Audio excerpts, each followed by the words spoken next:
No, being sunny is like so terrible that all the trees are like, yes, now is the time to release the pollen. Yeah, like yesterday, my left eye just like puffed up, like I got hit. Yeah, I was rubbing my eyes and I looked in the mirror. I was like, "Good Lord!" Yeah, you know why movie. You know why allergies this happens, exist, right? No. You know why we get this? Oh, plants are reproducing. Oh, you didn't mute the feed. I didn't mute the feed. Again? I didn't mute the feed. Will. It's amateur hour up in here. It's okay. One day you'll get used to podcasting. It's the pre-show, so I'm good. No, they chose. The Department of Agriculture was like, "Hey, only plant male saplings when you're planting decorative trees in your towns in the 50s." Yeah, so that's why we're like just besotted with tree pollen every spring, is because it's all male trees. So it's a sausage fest up in the trees, huh? You see a Bradford pear, all dudes. That sucks. Yeah. That sucks. Hello, everybody. We're here. We're live on the internet, despite allergies trying to take us out. Despite plant reproduction. Oh my goodness, it's been real bad. You know, it was bad. Last week, I went back to high school. How about Did you do that? I did, yeah. Did you do the whole thing Did with I the talk hat about it and last talking year? to your fellow No, kids? I should have. Yeah, I had a skateboard, what up, fellow kids? Oh my gosh. Did I talk about this last year, too? I can't remember if I did publicly. you went to the class and you talked to the kids about the computers. Yeah, so Gordon's daughter invited me to come speak at her esports club. Again, she's the president of the esports club. I love it. But she's graduating. This is her. She's a senior, so it was fun. The last time I tanked real hard. Real bad, because I showed up. I was like, oh, these kids are gonna love talking about PCs. This is gonna be amazing. Like, they're gonna have so many good questions. Yeah, and then it was just like tables and tables of kids just on their phone, just being like, oh, hey, I'm emulating Pokemon Yellow on my phone right now. Can your PC do that? And I'm like, well, I guess so, but wow. And really then there were then when I was like, oh, so what do you do? Oh, so I run a YouTube channels, and they're like, oh, how many subscribers? I was like, yeah, whatever. And then they were like, oh, wow, okay, how do you do that? Oh, that's what I want to know. It's like, okay, wow. To be fair, there were a couple kids that were super interested in building their own PCs and all that fun stuff. And then so this year I walked in, I was like, okay, I'm not just going to show up assuming that these kids are going to want to talk, because that was,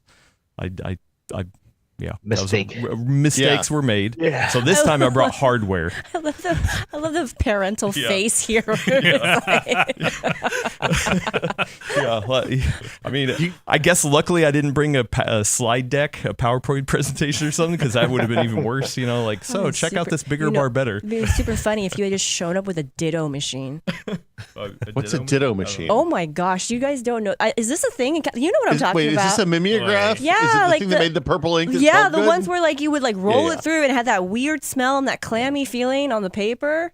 We used these in at least in the Bay Area for forever. That's cool. Because we couldn't afford photocopying at our school. Yeah, no. Man, I've never seen this. Well, the thing is, the mimeograph was a flat rate to copy. It was just the cost of the paper and the goo that went on the paper. And the Xerox, they charged. We had a contract. Yeah, by the copy. Yeah, I know, but that's what I'm saying. I'm saying my school district was poor. Wait, so this was your high school yearbook photo right there? But that's where we got the term Ditto. When you would say really? Yeah. Wow. Ditto. I am learning all kinds of things today. Yeah. Either I am passing on a piece of lore that's not real, or it is real, but I'm pretty sure it's real. It's real to me now, and I'm going to tell it without checking it. Right here, I'm the one. Actually, I think the kids would have enjoyed that if I brought a Ditto machine in and then talked about the origin of Ditto. Just technology they don't know. When you're a kid, you either want the adults to show you something that you is so far advanced of what you're doing because you have money, because you have, or something that they don't have. That's what I did. Or they want you to show them something that they have never considered and is completely novel to them. Wait. So, Adam, did you roll in with a 5090 on a big necklace like Flavor Flav? Yeah, like Flavor Flav. Yeah. Otherwise, it would just give them neck problems later. No, I brought in my Swamp 4 Factor rig with a 5080. but that was still pretty impressive for the kids. And they were like, I know. Yeah, they were like, oh, it's all in there, and it got the gull wing doors, and they were like, oh, dang. Oh, you had that Yeah, one. I even brought in the new 240 hertz OLED Asus monitor, thinking they were going to appreciate that. They didn't appreciate that much. What? Yeah, I was like, man, check out. I loaded up Spider-Man, or no, I had a couple games on there. I can't remember, but yeah, I was just like, man, look at this stuff, and max out all the settings, bro. Just hit it. Look how pretty, HDR, everything. And they're like, oh, what games you got on here? I was like, well, yeah. Wow. So actually, I did ask the teacher. So every club has a teacher attached to it as part of the club, and Sponsor, I did. Luckily, I did email the teacher and was like, hey, listen.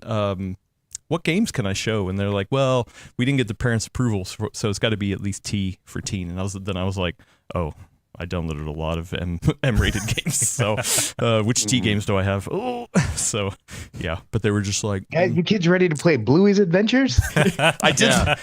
Plants vs. Zombies. I did bring the Goat Simulator, because I was like, oh yeah, these kids are the right age for Goat Simulator, but they hadn't heard of it. What about that Harry Potter game? The new That one. Harry Potter game. I don't think they would have cared. I mean, Yeah. that's like a teen. Yeah, I had downloaded Rivals because it was free, but I had never played it. So We can't talk about Rivals. It's not brand safe. Just don't get into it. No? Be careful, Adam. In come Disney. What? oh, yeah. I'm just This saying. episode's sponsored by but Be yeah, careful. they were like, Rivals, that's toxic. Oh. And I was like, okay, I don't know. They're not wrong. Yeah, not wrong. mean, but- Like the chat, like when I tried it a few months ago, like it is classic. Yeah. Let's put it that way. I don't know what kids are into. Okay, so then next visit, Adam. Yeah. So Ditto machine, floppy disk, a beige Polaroid. PC case, and Yeah. what else? What else yeah. can we do? Yeah, Well, Polaroid. so I had the gaming set up, so I brought two things because I was like, you know what, I'm going to give them choice. I set up the gaming thing over there. Some of them were excited about that, and then I brought in a bunch of parts, like kind of older generation parts, to be like, hey, listen, if you were interested in building a PC, one of the scariest things is slotting in RAM. Here, you take a turn, and actually, some of them did appreciate that, or like That's putting fun. the CPU in, like just being that's like, hey, cool. here's some of the Heck yeah. scariest things Hands-on. that you can do. Good. It's okay. You can. You're not going to break anything. These are mostly dead parts anyway. So just have fun. Nice. So I will say That's on fun. that floppy disk thing, which is where my very loud dude came from, is that there are so many people, probably not even just kids, but there are so many people who don't know why the save icon looks the way it does. It is crazy to me. yeah.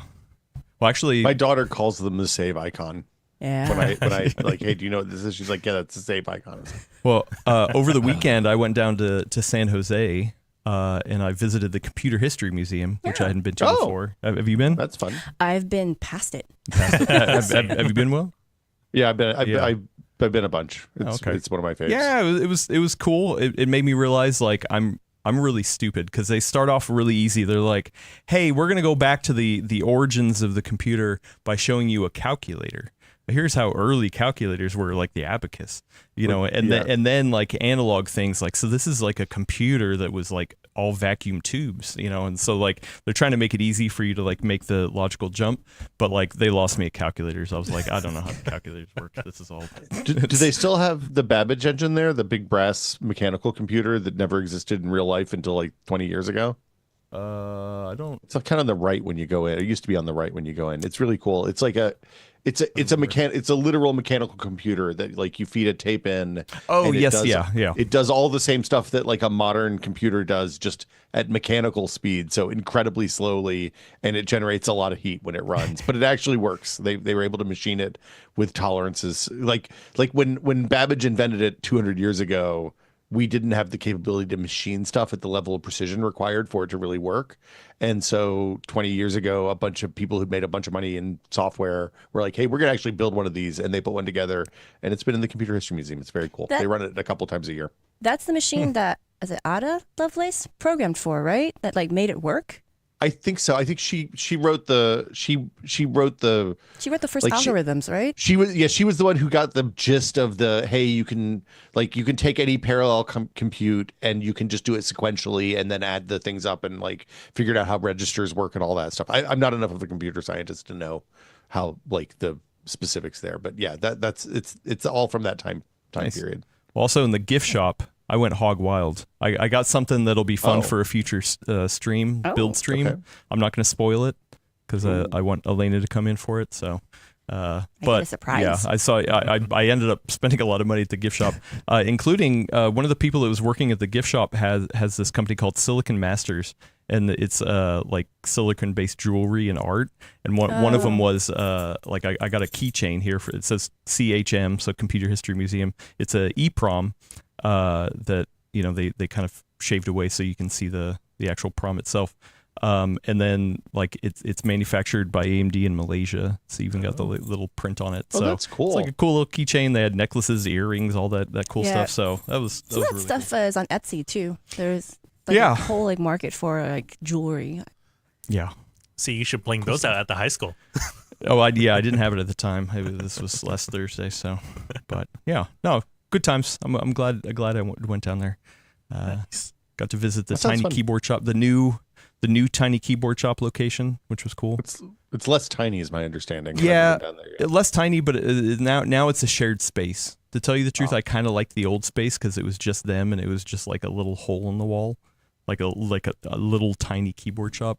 Now it's a big shop, and only partially of them is keyboards. Yeah. Saw any fun, cool products? I think you told me. Yo, about a keycap. yeah. So, oh man, so they had so many like keycap fidget items, kind of like that Yakult thing that I got for Willis. They just showed on camera. Yeah. Oh. Switch to you. So Yeah, where like you this put a one. keycap in something, and then you just get to fidget with it. Yeah. They had a Gudetama one Oh, where it was laying on its the stomach. lazy egg. Yeah, so it's got the white, and then it's got the Gudetama laying on its stomach, just kind of arms spread out, and then a big old rump, poking out the course. top, If you know and then it had Gudetama. two keycaps, two switches Are you on touching his- one on each what? cheek. Yeah, so Oh, my you're goodness. just going tap tap tap tap tap tap tap on the butt cheeks. It was hilarious. I should have bought it. I don't know why I didn't. Seems I vaguely panicked. inappropriate for Yeah. the show, though. Depending on the sponsor trying Actually, to get. yeah. Now I'm realizing I don't have a fidget item. I don't want to keep messing with the microphone, but yeah. That's Yeah. what cables are for. That's amazing. I'm shocked that you didn't buy that. I could not see that and then pass that. I know, That's one of yeah, those things, I don't know that why I might be didn't the get only it. time you see that in your life. Yeah. Yeah. That was hilarious. So anyway, we're not just talking about here stuff in the pre-show. We have actual news to talk about, including GPUs, AI. Elena's got some thoughts about AI, and then budget gaming, which encapsulates a lot of different stuff. 'Cause there's a lot to dig in there. So Yeah. Lots of digging. yeah, how the hamster's spinning over there? Hamsters is spinning. All the friends of the show are here. Nice. Sweet. Love it. Cool. Yeah. Also, I think I am ready if we want to get going. I didn't write an intro. It's been a while since I wrote an intro. This one Yeah, I might need to.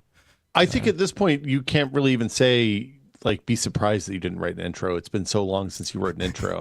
It's you had to do some algebra to get to the episode number last week. Yeah, it was that's true. well, Well, 346. 346. Yeah. See, I You don't need a I had it. I had it. calculator. I had the number in here wrong, so I'm just changing that. 10.0. Just for fun. All right. Cool. Are we ready? Yeah, let's do it. Yeah. Jinx. And here we go. In this episode of The Full Nerd, the usefulness of AI, Celestial confirmed, and is it really the end of budget gaming? Kind of stumbled a little bit. I promise we're signing the deal right now to bring the music back. Hopefully this is the last time you hear it. The contract is out. How is it that the only time I can ever hear the music is with this new music that doesn't feel welcome everybody to episode 346 of The Full Nerd, your home for the coolest, most level-headed PC hardware news in the industry. I am your fill-in host, Adam Patrick Murray, but I'm not alone. I've got one co-host, Brad Charkis, on the line. Hello, Brad. Hey, Adam. Hey, Internet. What's up? I gotta say real quick, in one of your recent videos that you did, when you came in here and you did a video with Will in the studio, somebody was like, "I can't trust this guy. He's wearing a Limp Bizkit shirt." So they didn't trust anything you said. You just need to embrace the delightful stupidity in life and just roll with it, man. Keep rolling. Yeah. All right. Speaking of keep rolling it, we got Will in the TV again. Hello, Will. Hi, hello. I assure you, I do not own any Limp Bizkit T-shirts. What about your daughter? Personal, Brad? No. But one of her friends did think that Nirvana was a clothing brand because all the kids wear Nirvana shirts now, and they did not know that it was a band, and she had to correct them. And I was like, okay, I'm glad that you were able to correct them. So, did she say actually? No, she didn't. No, she knows not to say actually. Okay, We don't. This is a no actuallys house. That'd be funny. Well, here to bring the hot actuallys, sitting next to me again in the flesh, Elena Yee. Actually, I do have a correction for myself from the pre-show. Oh, so according please. to Merriam-Webster, the word ditto predates the machine. So that probably what happens that is a more informal term for the mimeograph. They grab that word for it. Okay. So I am wrong, and I have corrected myself. Hey, it's okay to be wrong. I've actually to myself. Yeah. Truthiness, man. Truthy. It's good enough for me. Journalistic integrity, right? Yeah. Nice. I like it. And also controlling the verticals and horizontals is one Will Sly. Ditto. Hey, everyone. Happy Tuesday. It got me all fidgety now. Now I'm just, pressing on the keycap. I know. You got me. I love the it. Yakult keycap. Love it. And actually, a week from today, I'm not going to be hosting. One Will is going to host, unless Elena, you want to host next Tuesday? Nope. Because I'm going to be sitting in an airport waiting to fly over to Taiwan. Oh, so. you're going to be reunited with your Coke fiber. Yes, my Coke fiber. I'm so excited. Yeah. How many? Your lower intestine is so excited right now. You know what? But it's got way less fiber in it than I normally intake, so it's not. I'm really nothing. surprised that you just don't bring checked luggage with you. Like, just you bring a 28-inch empty suitcase, fill it with your Coke fiber, and bring it home. That's the way to do it. Yeah. See, I am bringing empty luggage. I'm pulling a Willis this time, like literally putting luggage in my luggage and just having an empty luggage to bring back. I've done the math on like, okay, what if I just load it up with Coke fiber? I'm worried that it's going to explode. Sure, that's why you bring plane. garbage bags. Yeah, but then it's still not useful. Like it's most likely it'll explode, and sure, it won't get everywhere if it's in a garbage bag, but then I still can't drink it. I am worried about carbonated drinks. Like with juice, it's okay, but with carbonated drinks up in the air. All right, tell us in the chat. What if you brought a separate container, you opened it, and you poured it into the bottle, but left room? Wait, are you all flying on on a Ford tri-motor or something? Like the airplane's pressurized to 8,000 feet. When you take Cokes to Tahoe, do they explode? No, it's fine. Don't worry about it. Okay, take a Coke to Tahoe. It'll be fine. It'll be a little fizzier. How about this? You haven't tried it yet, right? I've never. So bring a plastic bag, maybe a sealable plastic bag, maybe two. Put at least like one Coke fiber in it. Check that just bag to do a test run. Yeah, exactly. We got it. We have to do some troubleshooting, some like test runs here. See how it goes. Because I'm going back before Willis, and then when I land and check it, I can be like, Willis, him. load up. We're good. This is my command to you as your boss. and the nice thing is with the Coke fiber in the bag, you'll have some dead space in there. You can jam some illegal Kinder eggs in. They won't be able to see because the Coke fiber will be like X-ray. It's like a lead shield around the Kinder eggs. What is it with you and the Kinder eggs? At first, I was going to say, why don't you just leave the Coke fibers over there and make it a special reason to go back to Computex? But now that we're talking about smuggling Kinder eggs, I'm like, well, and also the other thing that's changed is that now you can actually buy Coke fiber in the Bay. Oh wait, we have a question from chat. Yes. WTF is Coke fiber? So actually, it's regarded as a health drink in Japan. I don't know if it's in Taiwan, but it's Coke Zero plus fiber. So it's Coke plus fiber. It comes in a white bottle or can instead of that red. indicates the fiber. Yeah, I guess. Who knows? And the way I like to describe it, I don't think everyone agrees with me, but the way I like to describe it is imagine Coke Zero, but 10% creamier. So it feels like it has a little bit more bubbles to it, which like makes it feel in the palate a little creamier. Oil space. Yeah. So mine as well. I love it. I love it. Well, listen, we'll go to Japantown soon and buy a bunch, and then you're gonna try it, and you're gonna be like, wow, this is amazing, and it's good for you. It's a health drink. I did I like don't- it. Yeah. It is. It's regarded as a health drink. So yeah. Is it better than just mixing it with Metamucil? That's exactly you what I don't- was thinking about. Yeah. Right. So I Yeah. have tried to put Metamucil in carbonated no. drink. No, it's not a. I good have to situation, imagine so. it's going to Wait. cause like a Mentos sitch where it just like in not a good micro situation. bubbles. Yeah, not a good situation. But what if you like what was it the soda streams where you can carbonate things? Like what if you were Yeah. to mix it first and then carbonate it after? How long does it take to carbonate something? I don't About know. 30 seconds. Yeah, very quick. Yeah, but So- the Metamucil congeals pretty quick. So the soda stream people are really explicit that you should only carbonate water and that you should not put stuff in it before you carbonate it because it craps up the straw that does the carbonation. Okay. Well, Not that I would ever break the soda stream law. yeah, I would hate to do that. But, yeah. but your motto is always be testing, Will. So always be I know. testing. Oh, and I'm sorry, John, my boss has a correction. Actually, it's Coca-Cola Fiber Plus is what. What's it's not the plus plus? fiber. Yeah, Don't worry about it. yeah. Don't worry about it. Okay. Listen, I like to be regular, so I especially at a trade show, you that's want to be fair, regular. but I just eat my vegetables. See, I go the opposite direction for trade shows. I just want to close the doors on the way into the country and leave on the way out. Just saying, I'm it's a 5-day trip. I can make that. I can hold that one. Okay, all right, and Welcome to the show, everybody. welcome to the show. On So that note, let's talk about the usefulness of AI. Hey, So Fiber Plus. I'm actually going to let Elena take this one because I got like eye prints on my glasses. I was just leaning over so hard. we were having a discussion about what can we talk about. You were over at the RSAC.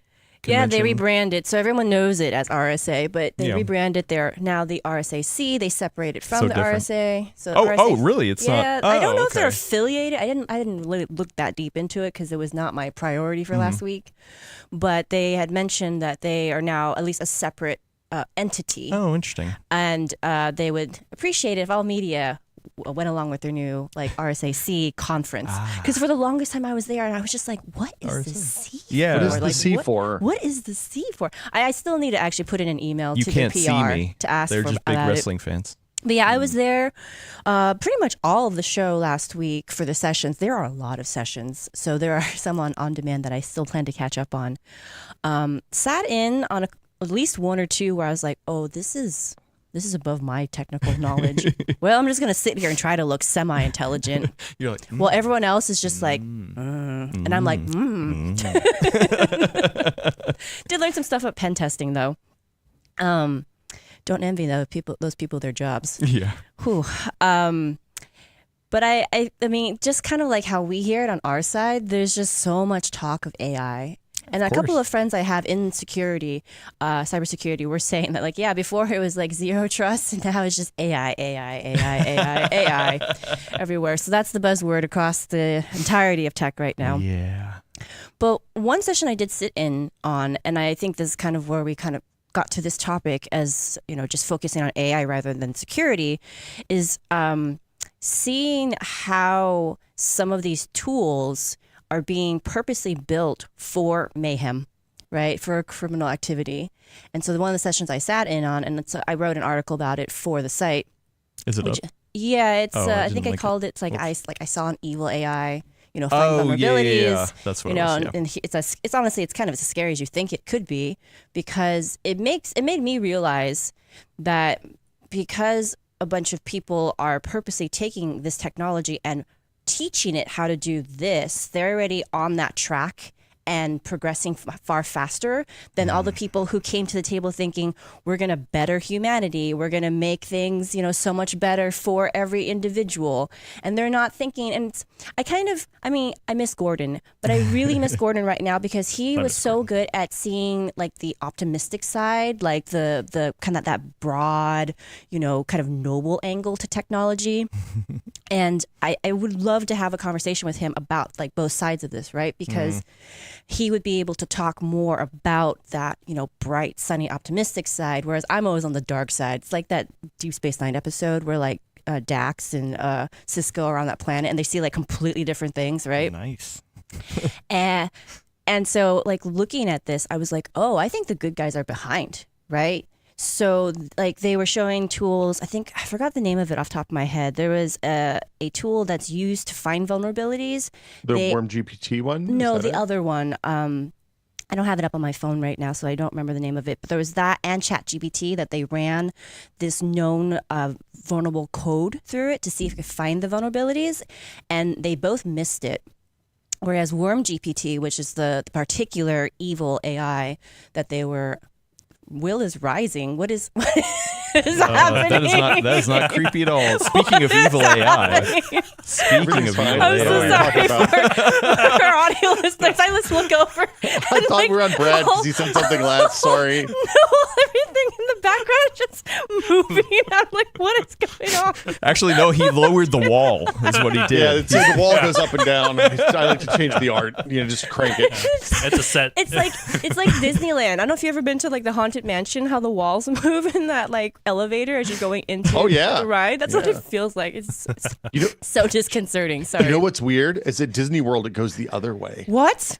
Because the water table can't go down in the ground like you can at Disneyland. Oh, so you go up. So on Disneyland, like the walls go up and then it rotates and you go out. It's a completely same exact Weird. effect, completely different execution. Weird. Okay. Liquidar says his head is going to spin next. It's just like, I got that vibe.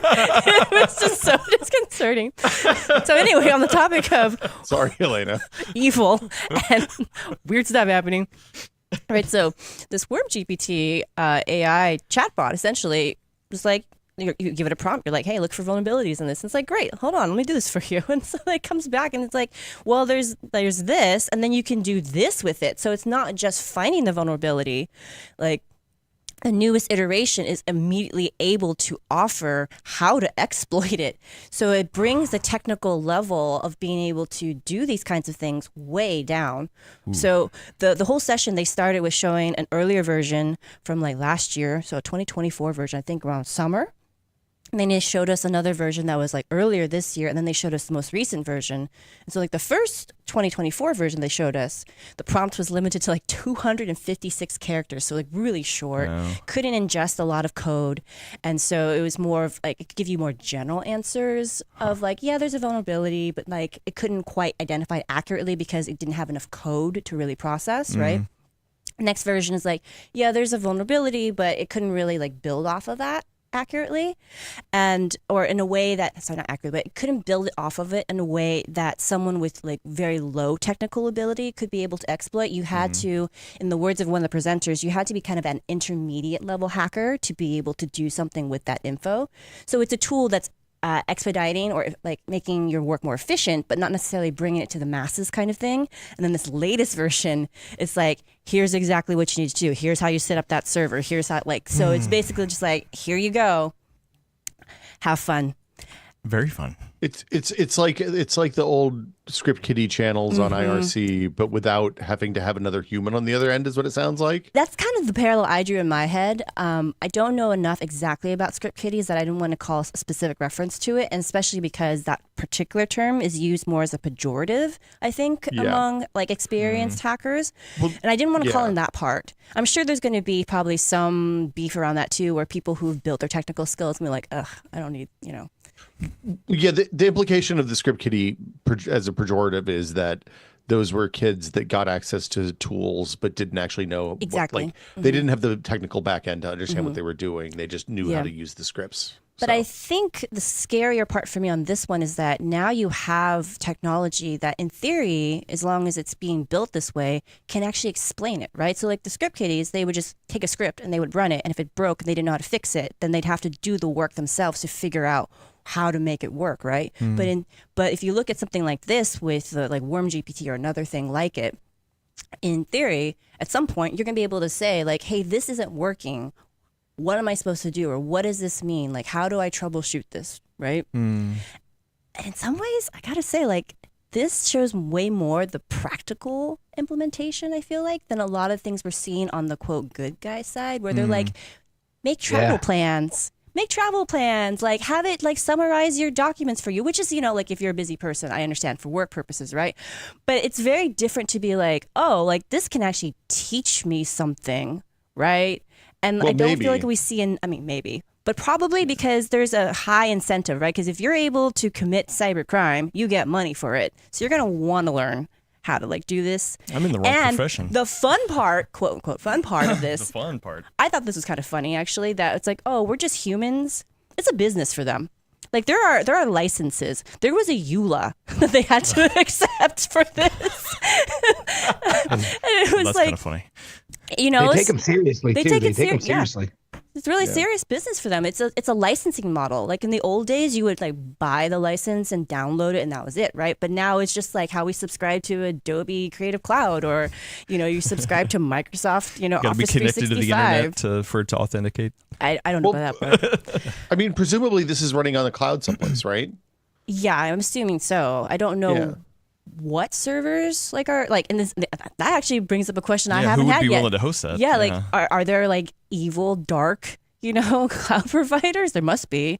But the scale probably on this isn't that big, right? You have to find these people or these organizations through Telegram. So Telegram is the way that they did most of their contacting.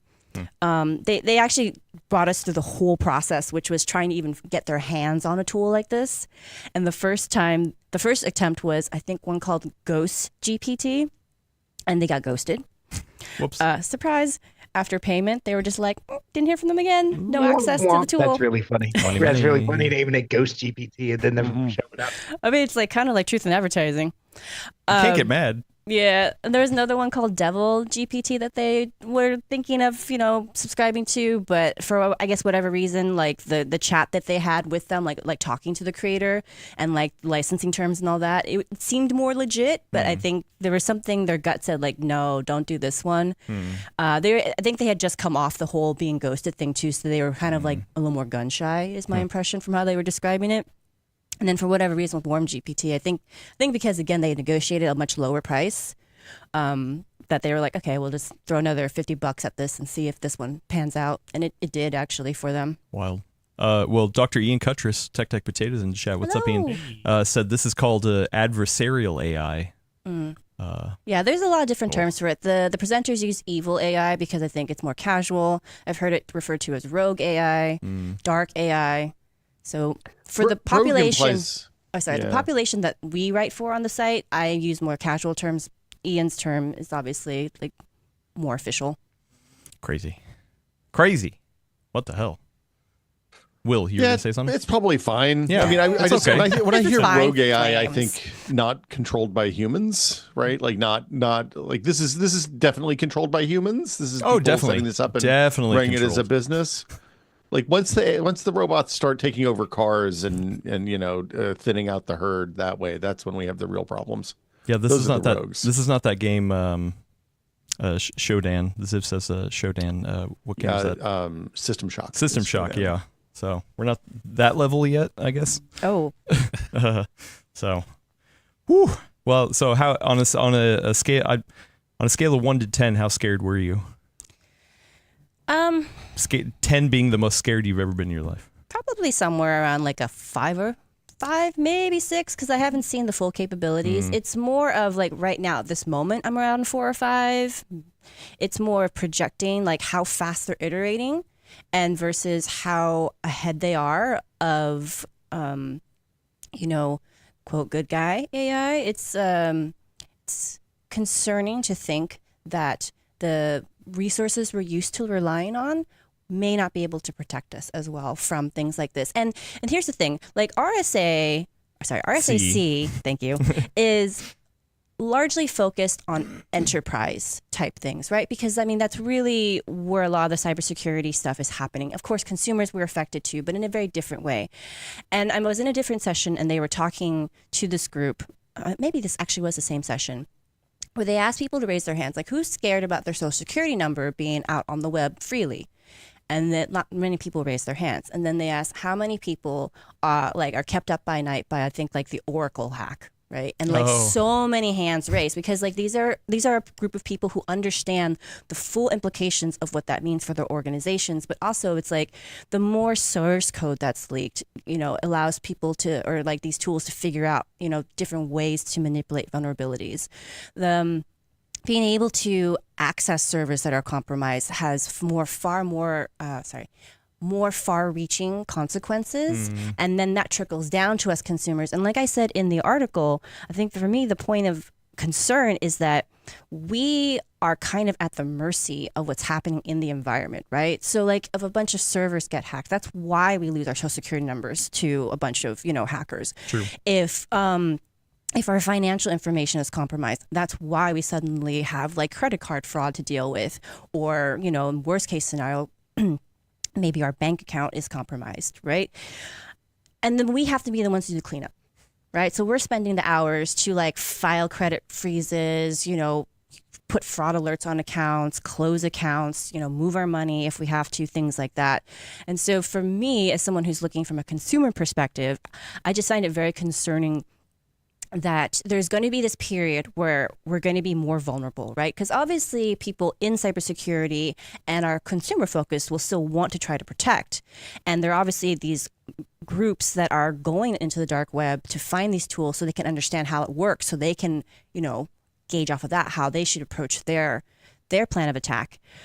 But in that interim, we're just kind of vulnerable, right?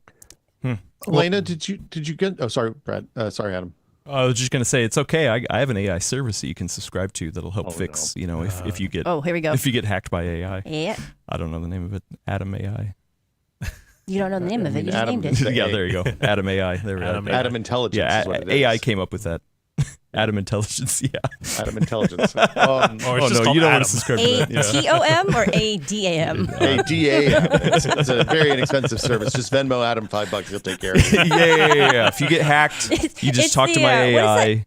We is got that XKCD comic where it's like talking about like hackers being like, oh, I'm in, like that's how everyone thinks, and it's really the reality is like, here's this $5 wrench. And you just like go and you like knock someone over the head so that you get access. Elena, did you get the sense that people are using like LLM type technology to attack, to find new attacks? Like a lot of this seemed like it was about finding existing vulnerabilities on servers and how to run the tools and stuff like that. But are they applying the same kind of like machine learning at scale to finding new 0-day vulnerabilities on stuff, or did that not come up in this conversation? In this conversation, it did not come up, and I had to really pick and choose my sessions. So the ones I attended did not cover this. I feel like I've read about this, where like even again, like companies are using these tools to find vulnerabilities in their own codes, right, and look for exploits. So it's happening, but I didn't get to listen in on any sessions that talked in depth about that. That's a good point. It's like the newer versions of pen testing, right? It must be using AI. I mean, I'm sure they're just using it as a tool in addition, but again, it's kind of that thing where it's like, I think they're using it as a tool. They're not using it as a replacement for their own expertise. And that's really the benefit to AI. And I think that's the segue into us talking about the usefulness of AI, not just from the security perspective, which is I feel like there's just not a lot of discussion or even maybe push from companies to show us as consumers a good way to really use this as a tool and not as a replacement for us doing things, right? Because so going back to the security thing, one of the things I was talking to at with one of the Microsoft employees is, the idea of being able to spot a compromised AI, right? So like, how would you know if the AI chatbot you're talking to is actually feeding you accurate information or not doing something behind the scenes that you're unaware of? And the answer was, you don't really. It's really hard to tell, right? So like the tips that he gave me were, stick to, chatbots that are being produced by companies that are well known and are being vetted, or, a lot of people have eyes on it. It's like being conscious of like what you're feeding into the prompts, like things like that. And in that conversation, it made me realize, because one of the examples he gave was talking about like, you could be doing travel plans, which is, a really common thing that we keep hearing. It's like, give, what is it, Bing's AI, or be like the Microsoft's and Edge, where it's like, have it help you plan your travel for your next vacation. And it's like, okay, great. But it's like, how do you know that it's not sending you Or how do you know that it's sending you to legitimate sites? Like, how do you know that, and maybe there's a gray area where it's not necessarily truly malicious, but how do you know that it's not just taking a ton of affiliate kickbacks because it's feeding you to specific sites where they have those agreements in place and you're not actually getting the best deals or being directed to the best venues or, facilities? And it's like, for me, it's like, okay, well, if I'm going to use this as a tool, someone needs to actually teach you how to use the tool in a way that you can still kind of double check its work or know how to more efficiently do that. And so that's kind of the question I have on my mind right now. Like, what do you all want to see from AI as a tool versus AI doing all the work for you? Big question. Yeah, I mean, like I feel like it's definitely two different things, right? Because like some people, like I know some people are like, oh yeah, I have it write all my emails or all that kind of stuff, and I'm like, what, really? Like I can't imagine that personally. But then I do like messing around with it with like image generation or something like that to be like, oh, what kind of fun image can you create? Not that I can't create my own images, but it's just a different kind of thing, I guess. So yeah, those are kind of two huge things. Yeah. What do you want, Brad? Well, I actually think like image generation and text generation are not super interesting, and I don't think they're gonna necessarily wind up being the big, huge boom that the tech industry thinks it is. I think it has a lot of like great implications for more practical things. Like this stuff, we're talking about it in the malicious sense, but this again highlights just how useful machine learning, these LLMs can be for coding, like speeding up coding tasks. That's great. LLMs, like I used local RTX chat or whatever it was called to go through a bunch of PDFs after my dad died to find some stuff. And that was super quick and easy and helpful. That's great. It was all done locally on my computer, so I trusted it. But yeah, I don't really want too much out of generative AI. Like at the level that we're seeing it these days, like I don't care too deeply about image generation. And it feels like most of the people in my life don't as well, except for when they're like, they use it to make a birthday party invite now rather than using the stuff in Word, the little clip art. I know a lot of people who use Chat GPT, not necessarily to write all their own emails, but I know a lot of people who are smart in different ways, but not necessarily really good writers. So they'll write what they say and then say, spruce this up. And I think that's a fantastic application if you're using that for like job applications or for work or anything like that, like use it as a tool to augment. But yeah, I'm not sure. Nothing that I've seen so far has blown my socks away from a consumer standpoint. Will? For me, it's got to be the stuff that I don't like doing, right? Like for me, writing is the work that I do a lot of times, and it helps me. It changes the way I think about things, and it changes like the act of organizing my thoughts enough to make a cogent piece is like the thing that often clarifies the way I'm thinking about a thing. That those processes are inextricably intertwined. And if you remove one of them, then the other one goes away, and that is bad for me, obviously.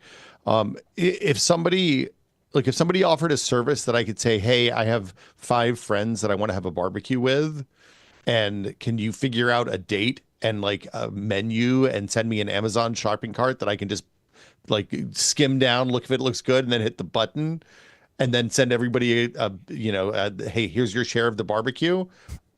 That would be incredible, because I have friends right now I've been trying to have a barbecue with for 3 months since it got sunny, and like somebody's got a friggin' soccer game every weekend, or like we get along and then like we get up to the point that we're ready to go and somebody has a sniffly nose and we're like, oh crap, we got to do it another week now, and like it's like a 300 message group chat to go do the simplest thing in the world. And at this point, I'm going to stop being friends with these people because it's a pain in the ass. So, you just got to have like, how you usually say like, oh, have my assistant talk to your assistant. Have my AI talk to your AI. Well, and I mean, plan that's kind of something. it, right? Like, why not put the AI in the group chat and let the AI figure it out and ask everybody, like, who has weird dietary, like, who's on keto this month? Who could know? Right? Who could know? Brad, this probably is the most Californian conversation to you. There's been no avocado mentioned, so I'm good so far. Well, look, you don't want to know how many avocados are in my kitchen right now, Brad. It's not, it's uncouth. It's disgusting. Yes, it's disgusting. I'll be back in a minute. What about you, Willis? I mean, so I haven't dabbled too much with like any AI generative or even with ChatGPT, but I did try doing travel itinerary once, but it just came out to be very like generic, like anything you can like search on Google immediately. Like it feels like it's the first five pages you'll get immediately. So, and a lot of these stuff, like I like to do like just like search hands-on like myself to look for deals and all that stuff. So not so much anticipating anything exciting yet, you know. So riffing off that to talk about what I would like to see is being able to use AI kind of like an assistant, as Will said, but like really being able to like slice in deep into kind of where I'd be searching on the internet, right? So things I would want to ask AI and be able to trust that it would be able to give me an accurate response is like, where are people searching today? Like, what are the new sites that people are going to and why? So I can understand what these other things that are like happening around me are, because I can't always keep up with everything anymore because a lot of it is just happening very quickly. And specific to maybe like vacations, it's like, what are currently the best booking sites for venues? What are currently the best booking sites for prices? So that I, as a person with, you know, hopefully still working brain, can say like, okay, here's how I want to min-max this. Now do this for me. Like, look for these kinds of hotels in these locations on this site, and then look for these kinds of, you know, activities on this site, and let me know what you find, right? So it cuts down on all the kind of the scut work of like spending hours like going through pages just to like kind of get up to speed on everything, right? For things I don't care about as much. For things that I do care about, maybe I would still go through that work because I enjoy understanding the whole of it. But like, for example, I can cook. I don't enjoy cooking. And a lot of times I just get like mentally taxed by the day and I end up not really cooking much. So I would love, because as we all know, it takes this long before you get to the actual recipe. Oh yeah, right. those cooking And so websites. I would love to be able to say to some kind of like AI chatbot, or just have some kind of automated process where I say to it like, hey, I want something where it's only like 4 to 6 ingredients. Like, this is what I have in my kitchen. Please find me some recipes that, you know, have this kind of flavor, like it's spicy or it's sweet or it's this. Like, please give me 4 examples that I can cook right now with this. And I can be like, great, I don't have to think about this. It told me that I need 2 cans of tomato soup or sauce and like this. And I'm like, great, I can just throw it in a pot and do it and forget about it. That would be so nice. This is how I want AI to work for me.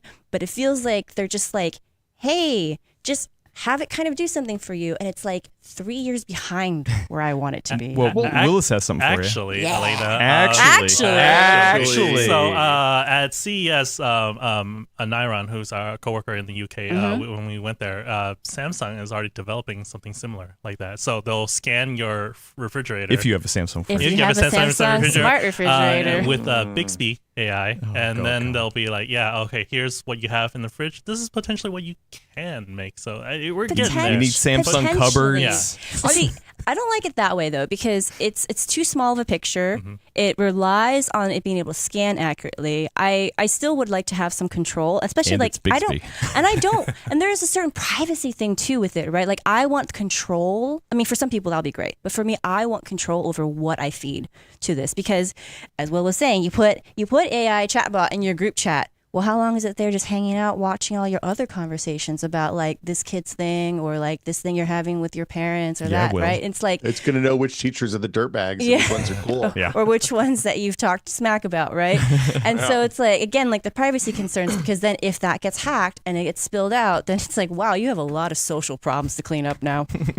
Well, so as I talk to a lot of parents about how they're using AI stuff, because like in the people that I used to work with in the technology world, everybody's generally kind of skeptical. But then when I get out into like the general populace of my daughter's friends, everybody's like, "Yo, this is doing all my emails. It's great. I love it." And I'm like, but when you actually talk to them, most of what people are using it for is for search. And it's a goofy thing, like even Elena's example is like a filtered search query, right? It's like if you open Paprika and say you can do exactly that. You can say I want something that uses 4 ingredients. I want it spicy because you tagged your stuff spicy, and I want like Asian flavors or Italian flavors or whatever. And it'll give you that result if you have a list of recipes in your Paprika database. But you have to put it in the database. Well, I mean, look, all work is rewarded with this is why we do this, right? No, I mean, like, I get it. It's like, it's early days, right? Like, 20 years ago when we were doing things, there was a lot more manual, like, work involved, right? Where it's like, you would, like, for example, like your iTunes library, you'd have to go in and manually tag everything. Yeah. Things like that. And now we're progressed to a point where, a lot of that can be filled in for you, or like someone else has like one central database that can offer you, suggestions. I know that this will progress if we keep pushing at it hard enough to a certain place, but I'm not sure if that's where it's being pushed, is what I'm saying.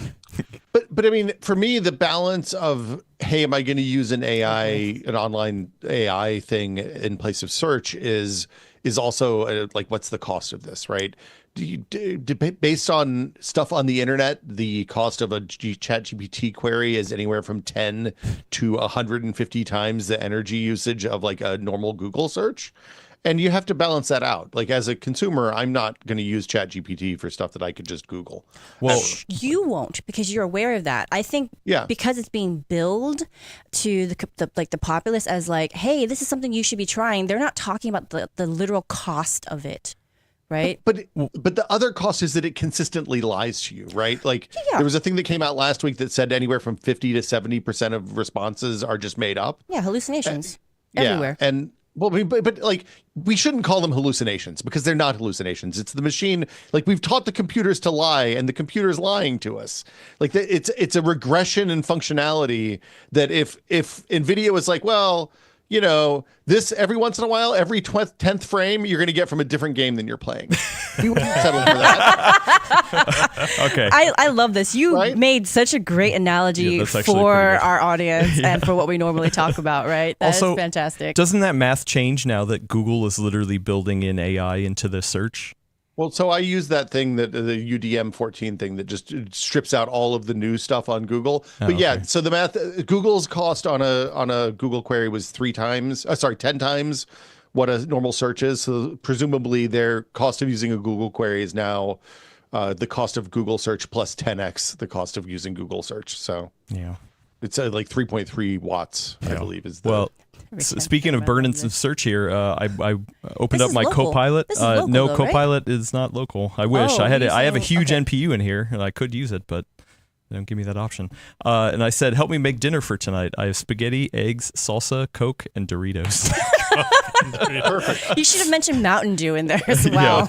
It actually gave me a couple glue things. in your cereal. White glue in your cereal makes it look milkier. One of them is a taco pasta casserole. What? Cook the spaghetti, mix it with salsa, and top it with crushed Doritos this for is a not what I crunchy want. twist. This is what I'm saying, though. This is very different than what I want. I don't want it to create. Yeah, that sounds like hot dish. That sounds like a Minnesota thing. So yeah, it does. It really does. But I don't want it to create recipes for me. I want it to basically be like an assistant and go through the existing recipes from humans that have tried this, and I trust their opinions more so than an AI who's never going to eat. Well, it links out to a simplejoy.com.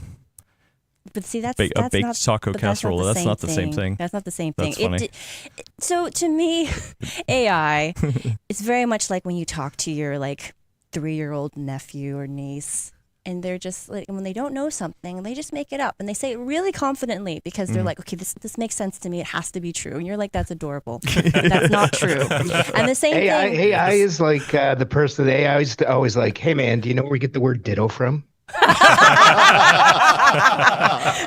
You know what, though? I will say that I am a more advanced version of this. I am not the one that's suggesting to add whatever happened to this casserole here. That casserole did not deserve that treatment. Dang, Brad, that's rude. Rude. See, I think it's like talking to your cat, really. Like the Hey, cat looks I at talk you. to my cat all the time. Yeah, and sometimes the cat's like, "Hey, I like you, and I'm gonna go get you socks for you. I'm gonna do a thing for you that you're asking me to do." And then sometimes it's just like, "Hey, man, I can't do middle fingers because I'm a cat." But that's what I'm thinking. I don't know if it's I would say cat though, man. Like I think it's just like a really eager like golden retriever puppy where it's like, will you? They fixed this, and I took a screenshot and I can't find it. It's driving me nuts. But anyway, you ask Google, what's bigger, California or Germany? And it's like Germany. And it will give you the numbers, and you're like, dude. Really? Like, and so it used to do this Wow. where there was a glitch in it, where it basically was looking at just the numbers because Germany runs in kilometers, right? Like they use kilometers, and That's then funny. the United States we use miles, and it didn't understand that this bigger number is not an apples to apples comparison with this smaller number. Because California is larger by landmass. Interesting. And they fixed it now. But for months, it literally would do this. And I would just crack up every time. But it was just very much where it was just like, I did a thing. I compared the numbers for you. Here Yeah. you go. It's just More like, like a dog. Yeah. it's like, oh, buddy. Like, buddy. Stupid dogs. Yeah. Oh, jeez. All right. Well. Yeah. Okay. Well, so AI, is it useful? Will it ever be useful? I How think will we know? that's Well, the bubble will question. burst and all these companies will shut down. Then we'll know it's not useful. Well, then what will we do with all these NPUs in our new I don't know. laptops? Yeah. Unlike other things that have come through, like with blockchain, just nothing but talk about blockchain. I could go the rest of my life never hearing about blockchain again. I am conflicted because I think AI could be useful and I would like to see it become useful. I just don't know if we're going to get there fast enough and if people are going to get tired of it. Either people creating it, right, and like trying to develop it are going to get tired of it, or the population's going to get tired of it and it's just going to get dropped, right? It just right now feels like we're at that same phase with like VR. Remember like 10 years ago, everything was like VR, like what's going to be the future? You're going to like work out with it strapped on your face. And then I Actually, found I out that's do. not really actually I super did fun. that Looking for a while. at Yeah, them. I actually do that. It just, and then now it's like you have the diehards who are still, kind of keeping it alive, but it is it's not part of the zeitgeist anymore. It's just, it's 3D TVs. Well, I have a question Wow. for Brad from a friend of the show, Kraken AI. They're AI now. All right.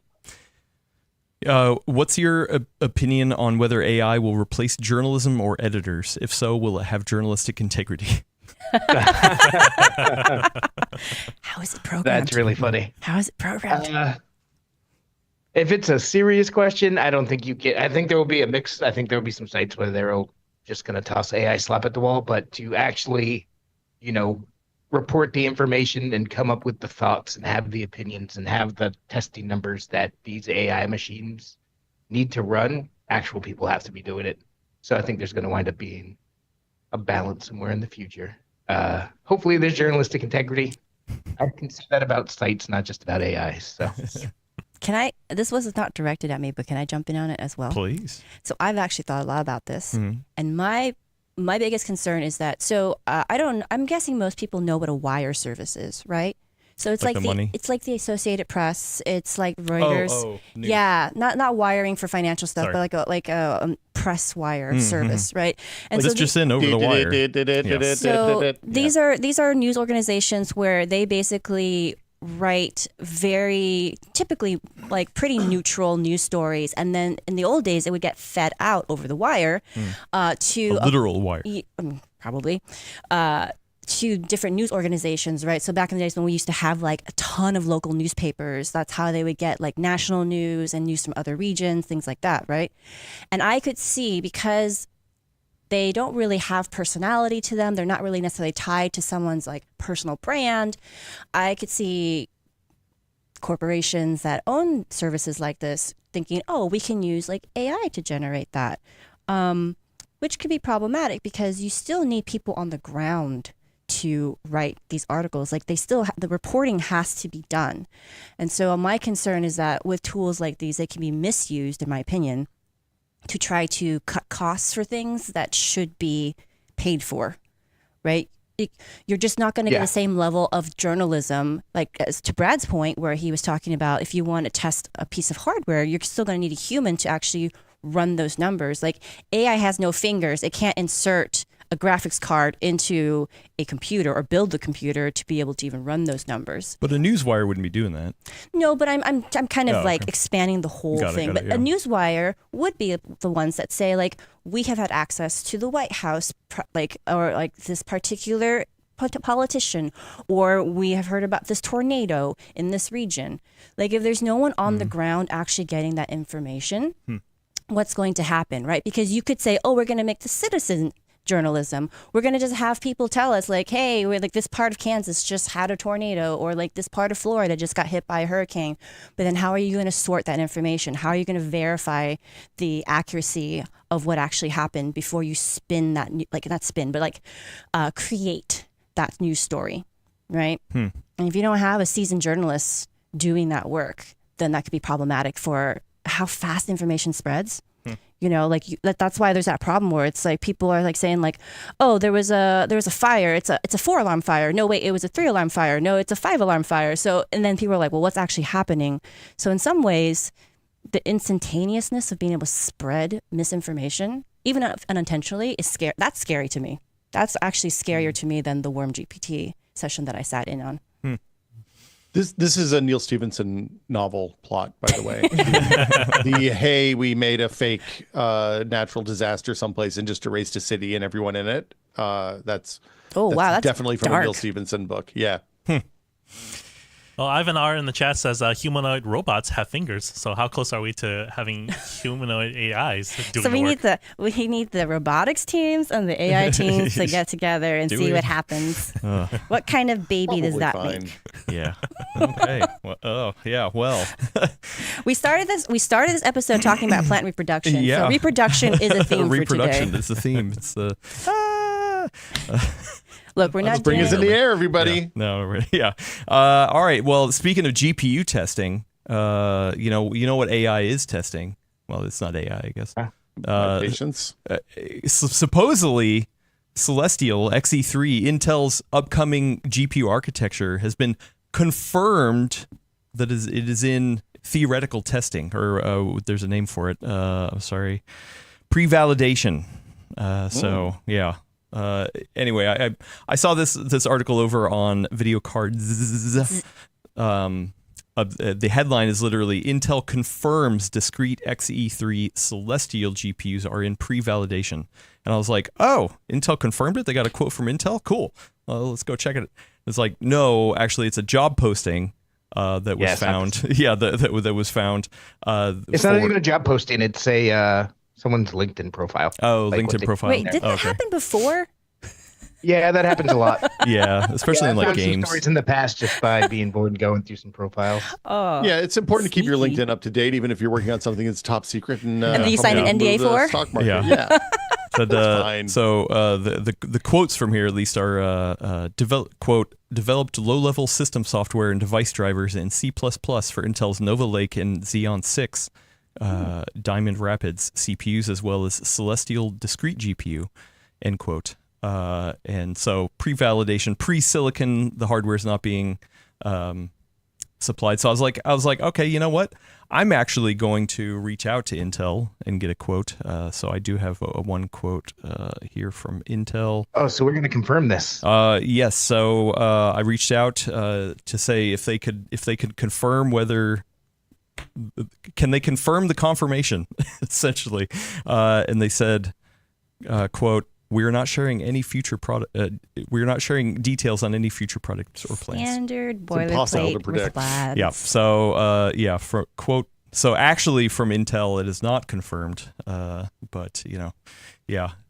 But either way, Tom Peterson has been on the show. He's talked openly about Celestial coming. We talked about the leaks of the supposed hardware that was being shipped back and forth. There obviously is some sort of movement still going on in the GPU division over at Intel. Brad, what do you surmise from this? Because I have seen some people say, hey, that this means that Celestial could be coming out at Computex. I would doubt that. I don't think, especially with this phase of where it's at in development, if that's what people are putting on their resumes, I wouldn't expect Celestial this year.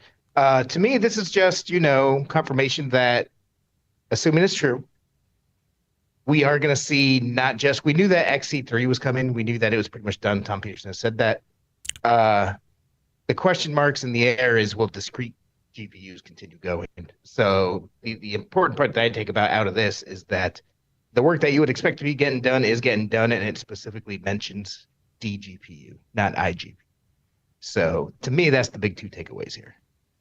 Yeah, the discrete testing, the pre-validation, meaning the hardware isn't in hands yet, but they're at least an AI is doing something in the cloud, looking at what they expect to happen, maybe. And this things being at this phase doesn't mean Intel couldn't cut this at this point either. It just means that we know that it was at this point, assuming this LinkedIn profile was true. So, do you think they sent an? Huh? Do you think they sent an email around about LinkedIn profiles as a result of this? Probably. There's a memo Sternly about that. worded. Yeah. Well, I guess so. Brad, actually, you haven't been on. I feel like you haven't been on in a bit, and I've been wanting to ask you about. We actually haven't covered the whole into the new Intel CEO.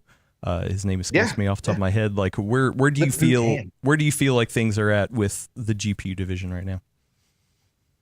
I think we will know in the next 6 months. That's a kind of a cop-out answer. I think I have always thought that Intel, especially now that we're seeing what NVIDIA and AMD and everybody's doing with graphics and how the GPU matters so much, I think they would be absolutely insane to get out of the GPU business at this point. Especially like the B580, even though it came out first, is still the best budget graphics card around. Like, they are not making crap products. Like, they're doing serious work. So I would hope that they would keep it around. It'll depend on how extreme the cost cutting gets, because there have been more rumors of additional layoffs and stuff over there at Intel. So I think it'll depend on what the engineers in the company want to do for the future of the company versus what, like, the accountants and the board and stuff, what they can figure out between them. Brad, do we know what CPU, like, where does XE3 or Celestial slot into the CPU integrated space? So it's not going to be Panther Lake, right? I think it's Nova Lake. Nova Lake, yeah. Okay. Well, but so that would be next year. Is that yeah? That's next year. This year's Panther Lake. Okay. Well, we'll see. Well, theoretically, yeah.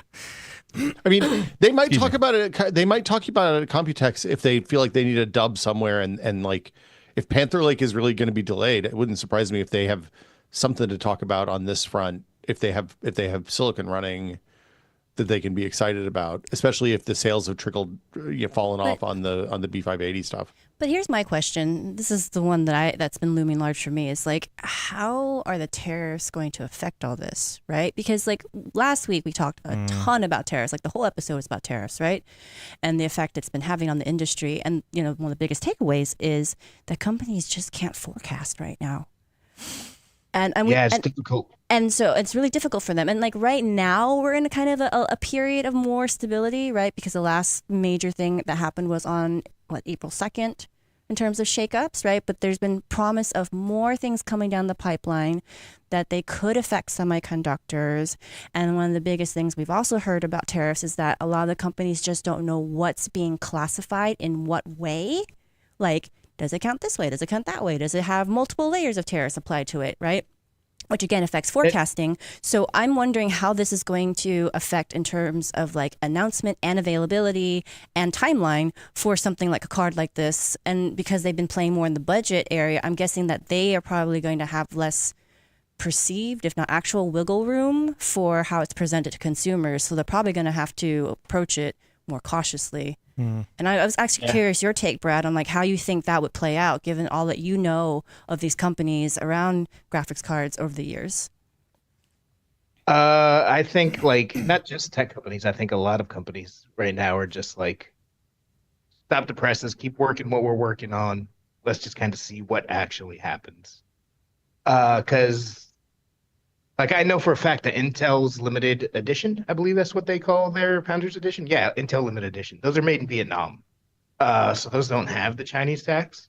But building graphics cards is a lot more complicated than that because you got to get all the source materials and stuff from places like China. So like Steve and y'all talked about last week, Steve in his video, it's a big complicated mess. So yeah, we'll have to see. Like I don't even want to try to predict what's going to happen 2 days from now, much less Yeah, right. months Well, from now, man. I will say, so Panther Lake is Core Ultra 300. So that's the next like low power laptop thing. I think Panther Lake won't be in desktops. I think that'll be Nova Lake with an Arrow Lake refresh. So XE3 is confirmed to be put in Panther Lake. So Oh, All right. so then we could be on track for boards later this year. Well, I mean, even Battle Mage was like Lunar Lake to Discrete had a gap between 3 it, months so, window. Yeah. Yeah, but I mean, I guess like if they were thinking that Celestial is going to come, this is just speculation. But if they were thinking Celestial is going to come later in 2025, it makes sense that they didn't do the higher end Battle Mage parts. Like that makes that decision make a lot more sense. I wouldn't anticipate anything based off of what we see from this alleged LinkedIn profile, though. Yeah. Like Yep. the big takeaway for me is that, yeah, like it looks like they're still working on this, and that's great. I wouldn't try to dive too deep into the timing of it, anything like that. Hold on a sec. I'm going to go update my LinkedIn profile real quick. Whoops. Yeah. Don't reveal all those secret projects, PC World projects you're working on. I guess we'll probably hopefully know something at Computex about something. Like I am curious to see, like, traditionally Computex is where like the major companies like AMD and Intel will be like, okay, well, here's our next desktop CPU or GPU stuff. So like if they're not going to get on stage and be like, hey, check it out, then it's like, oh, that's going to be weird. It'll be It's like weird, but crickets. I wouldn't be surprised though, because the CES, it's more conceptual. So they'll like show off things. Companies in general will show off things that don't always make it to final product, right? Because it's kind of showing like, hey, here's what we might want technology to go. But Computex has always been more of like, here's what you can actually expect Come in this fall. Yeah, like here's Yeah. what you can get into your hands at some point soon. And again, with all the uncertainty and just like economic upheaval, right? How much did they lay off for workforce? It was like in the thousands, if I remember right. And so that always has like, knock-on effects for, how teams run, how efficiently they're going to run, like getting like their new like momentum back under their feet kind of thing when you have like different, team composition. So I wouldn't be I wouldn't like it, but wouldn't be surprised if Computex there's just not a lot of concrete product announcements, or at least if ones that we can expect in the next quarter or two. Well, but now I'm thinking about it, though, the other thing you got to think about is that these companies, especially for a big launch like a CPU, like it's mapped out for years. Not only that, they've had to allocate that time with like TSMC. So they can't just be like, wait, hold on, we gotta hold on and sit for a minute. TSMC's like, nah, dude, you already bought that time. We're making these whether you're where you're Sure, gonna take but they them or could not. scale, right? Potentially, yeah. And that's going to affect how like. That'd be good. Something good to ask them. Yeah. Yeah. I'll try to ask some questions at Computex. Yeah. Yeah. Because I do wonder how that's going to Computex affect. is like spectacularly bad timing with all of this. Yeah. Like I feel like if it was a month later, like there'd be a lot less question marks in the air. Like, hey, this is here to stay, or we need to work around it, or okay, bad things happened. We just took all of that away. Let's get back to business as normal. Yeah. But like Computex this month is in such a particularly rough spot. Yeah. So early. It's earlier too than a little bit Couple earlier weeks, than normal. yeah, Yeah. yeah. So even a couple weeks out from now could be, or from where it could have been. Yeah. Situation. We will might see. be But I different. don't expect Celestial there. Yeah. Well, we'll see. We will see coming up. The last thing I want to talk about is the knockoff effects on budget gaming. So I think there's a couple things to touch on here. Okay. The first one, the reason why this had started was like the news, and we had a write up from one Michael Cried over on PC World about the price increase for Xbox consoles, which is crazy. 5 years in. 5 years in, like for a console to be like, oh yeah, it's 5 years later. Usually, back in my day, by this time, a PS1 would be $99 or something. Now it's like, psych, we're actually going to raise the prices. Elena, how does this make you feel as a hardcore Xbox console fangirl? My first thought when I saw that news was, oh no, market share. Yeah. Well, and they're already struggling. Well, that was my thought, right? Where, I mean, Microsoft really took one on the chin this past generation, because PlayStation just really got so far ahead of them on it. And when you're already kind of the underdog and you have to do, like, I'm going to guess that they don't want to, but given that market position. So in some ways, this is kind of a canary in a coal mine kind of scenario, where it's letting us kind of know where things are at for companies with production costs and how the tariffs are affecting things, where they cannot. I mean, Microsoft's a huge company. PlayStation's going to do it too at some point. Yeah, like there's just they can't stomach the costs, right? And I think for me, Apple is going to be the bigger indicator of how this goes, because they are one of the few companies that sits on a ton of cash. They sit on so much cash, right? And if they really start raising prices, I think for me, that's going to be the indicator that they're like, yeah, no, we don't want to absorb these costs because we don't think it's like financially sound for us, because they are more capable, in my opinion. I don't know how they actually run their financials, but just by the fact that they sit on more cash, in theory, they're more capable of taking more of the hit. So if they don't want to, or they think that it's not, not part of their plan, like, to me, that's kind of like, oh, okay. Well, and I mean, we've seen increases on the PlayStation side as well, and the professional PlayStation 5 came out at $700. That's before if you want to get the disc drive, and anything like that. Yeah. So I mean, like, for a SKU like that, though, I don't really look at that as much as a indicator of how a company is feeling, because, I mean, usually that's going to be marketed to somebody kind of like for our high end, right? Like, people who are buying 5090s do not care if there's a difference of like $200 or $300 for the parts they want. I mean, some may, but I think it's a minority. Like, and when you're in that high end, you're just like, I want it because I want the best. Well, but last time they did a pro refresh, it came in at that original price, and then they just pushed the other one down. For sure, but I'm just saying that, like, I'm not using that as a belt, like as a metric or as an indicator here. I'm looking, like you were saying about the Xbox stuff, where it's like, okay, like they're an underdog right now, between the two real, desktop or like home TV console options. Like, Switch is kind of like plays all sides. They're doing their own thing. They're doing their own thing. And so for them to say, like, no, we're going to come out and like raise the costs, like that's not a good sign, especially because, and I was joking about this, I don't know if Brad caught this when he was watching the show from home, where I was joking, I was like, oh, Brad's time to promote GeForce Now has come back around, because we were saying, take a shot. We were saying for the longest time during the pandemic, when you couldn't get your hands on any hardware, either you did GeForce Now to make your existing hardware stretch further, or you bought a console. Well, and now, and that's the thing. I mean, that's how I want to kick off. Like, you could, but it would cost you more. Like, would you call, like, so I just looked at the cheapest PlayStation 5 you can get right now is $450. So okay. that's the discless version, right? That's the discless version, which is up $50 from when it launched, which it launched at $400. So, like, would you call, like, that budget gaming anymore when everything's pretty much hanging out at $500? I mean, it gets you playing games. Yeah. It gets you playing games at a consistent frame rate, at a consistent level of quality. You're not having to scrape the barrel to make even a full system, right? Because, like, one of the issues with budget building is that a lot of times you have to really choose how you cut your corners and where you cut your corners and what you're willing to take a hit on. That's unfortunately just the reality of it. And we've done builds in the past where it's very hard to get at launch, especially. Now, maybe a different story. But at launch, it's very hard to build a PC that can match the capabilities of a console. And if we're seeing costs rise for not just new computer parts, but also used, because that's always what happens when like new gets expensive. The used market gets hit much harder. We also don't have as many budget GPU options available to people, right?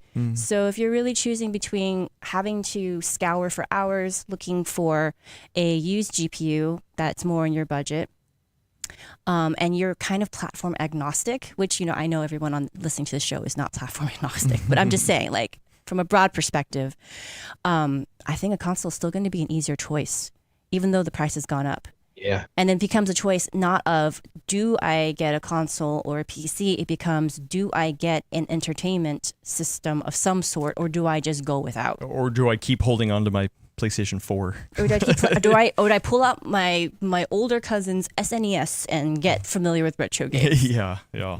Emulation. Have you heard of emulation? Older cousin, probably now an auntie or uncle. For budget gaming, if you're talking about the PC space, I agree with everything you said about the consoles there. Like, don't forget about Facebook Marketplace and Craigslist. Like, there's a lot of activity going on right now. I was just looking at my phone while you were talking at my local Facebook Marketplace, and there's a lot of graphics cards, a lot of systems that you can pull stuff out if you know what you're looking for. It's really regional. It is really regional. Really I live in regional. a fairly small city in a fairly small state. There's a decent amount of options there. But if you're thinking you're going to buy sometime in the near future and you don't want to buy a new graphics card because the prices are nuts, like, I would strongly consider looking at buying a used card sooner than later, because I think they're only going to go up once the other graphics card prices go up. Well, if speaking of new budget GPUs that you can get your hands on, and NVIDIA just announced the release date for the RTX 5060. You got an email this morning for that press release, right? I didn't. I didn't even see a press release title. Oh, weird. Yeah, me neither. Gosh. It just showed up in a blog post buried. Wondering why you're mentioning it in this form, or in this way. Buried real deep on a blog post on NVIDIA.com. DLSS 4 coming to MechWarrior 5 clans. I don't remember. New worlds at Tyrnium and more. Semicolon. GeForce RTX 5060 out May 19th. And then you got to scroll real far down on the page to see the 5060 Ti information. So yeah, okay, this is great. People are going to be excited for this one, right? Yeah, probably not. I think there's a reason. It's the 8 gigabytes of RAM. It's people are not going to like this. We're already starting to see Hardware Unboxed and a lot of great testing comparing the 8 gigabyte versus 16 gigabyte 5060 Ti. And like, it's a big difference. Like, 8 gigabytes of RAM, even at some 1080p games, isn't enough. And this is going to be a weaker version of that. So we'll see how it sells. The fact that it's cheap might, work in its favor. It's probably going to go in pre-builds. So it actually doesn't say. No pricing detailed. $300. No pricing means it's free. That's the rule. I thought they said $299 when they announced it all, like, last month. So I have $299 in my head. No, I don't think that's not right. I wasn't told that. I'm not leaking anything. Yeah, it's also not on this blog post. So I feel like they would have said it. But yeah, starting May 19th at 9 a.m. Pacific. What stinks is that Intel cannot make enough of these B580s. Like, these B580s should be selling out they are sold out left and right, but there should be tons of them selling at $250, but they just were never able to make enough. So I think that's going to wind up looking real good compared to this. Well, I was actually down in San Jose. I stopped by the Santa Clara, I think, Central Computer, which I'd never been down to that one. Have you been down to that? Yeah. Yeah. It's the one in the big building, right? Yeah, it's their flagship one, right? Yeah, that one's amazing. Yeah. So they actually had a lot of GPUs on their shelves. I can share this picture in Discord, including a lot of 9070s. They even had a couple 5090s, but prices were real high. They only had 50s. That's why they were on the shelves. They only had 570s. And the price. Or 5070s? I'm sorry, B570. Okay. So not they didn't have any 580s that I could see. Maybe they were hidden somewhere. But the price was $300 for those. And I was like, that's for the Also, Brad, 300. Okay, sweet. $299, but I always round up because I hate how companies do that. Yeah. I I mean, like I think the budget gaming entry point right now is probably a Steam Deck, right? Like I think that's it's hard to beat $400. I mean, those prices haven't changed, right? So, yeah. do you think Valve could absorb that? Valve is just making money hand over fist that they're like, whatever. So Valve knows what the attach rate is for like. So Microsoft knows how many people subscribe to Game Pass when they buy an Xbox, right? And they're looking at that number, and they're looking at the cost of their all those numbers in the spreadsheet that Steve talked about last week, right? The bill of goods, the R&D cost amortized out of the number of machines they sell, yada yada yada, all that. And they looked at that and they were like, oh, we need to charge more for this because we're not getting enough money back out of this thing now. Valve has those same numbers and has looked at that and is like, yeah, every time there's a Steam sale, these people spend $70. Like, let's go, we're good. I mean, they may raise the price soon. I mean, and I also don't know where though. these are manufactured, right? These are probably Vietnam, if I had to guess. But also, I would say that market is just a little bit different too, right? So it's an option for budget gaming for sure, and it's an option, especially if you're a PC gamer who wants to have budget gaming available to you. But you're not going to be playing at the resolutions you normally would for like desktop gaming, if my understanding is correct, because like that the hardware just can't push those pixels to the same degree. It's 1080p at most, right? You're not playing at 4K on any of these. But I think if you're if you're a if you buy an Xbox Series S, you're not playing it at 4K either, right? That's the market we're looking at. But what I'm saying is that it's not the same as building. You're more in a console space with a Steam Deck. It's just that the platform is PC. That's all. And plenty of people 100%. plenty of people don't even like handheld gaming either. So like some people might not even see that as an option. And it's not like I personally wouldn't dock a Steam Deck onto a big TV, like a 4K TV. Like I don't think it scales well. No. I know some people do, but yeah. Speaking of the 8 gig thing, run at 4 frames a second. yeah. Well, yeah, you wouldn't play native. Speaking of the 8 gig testing, Brad, I don't know if I told you this or not, but I did end up buying a GeForce RTX 5060 Ti 8 gig version.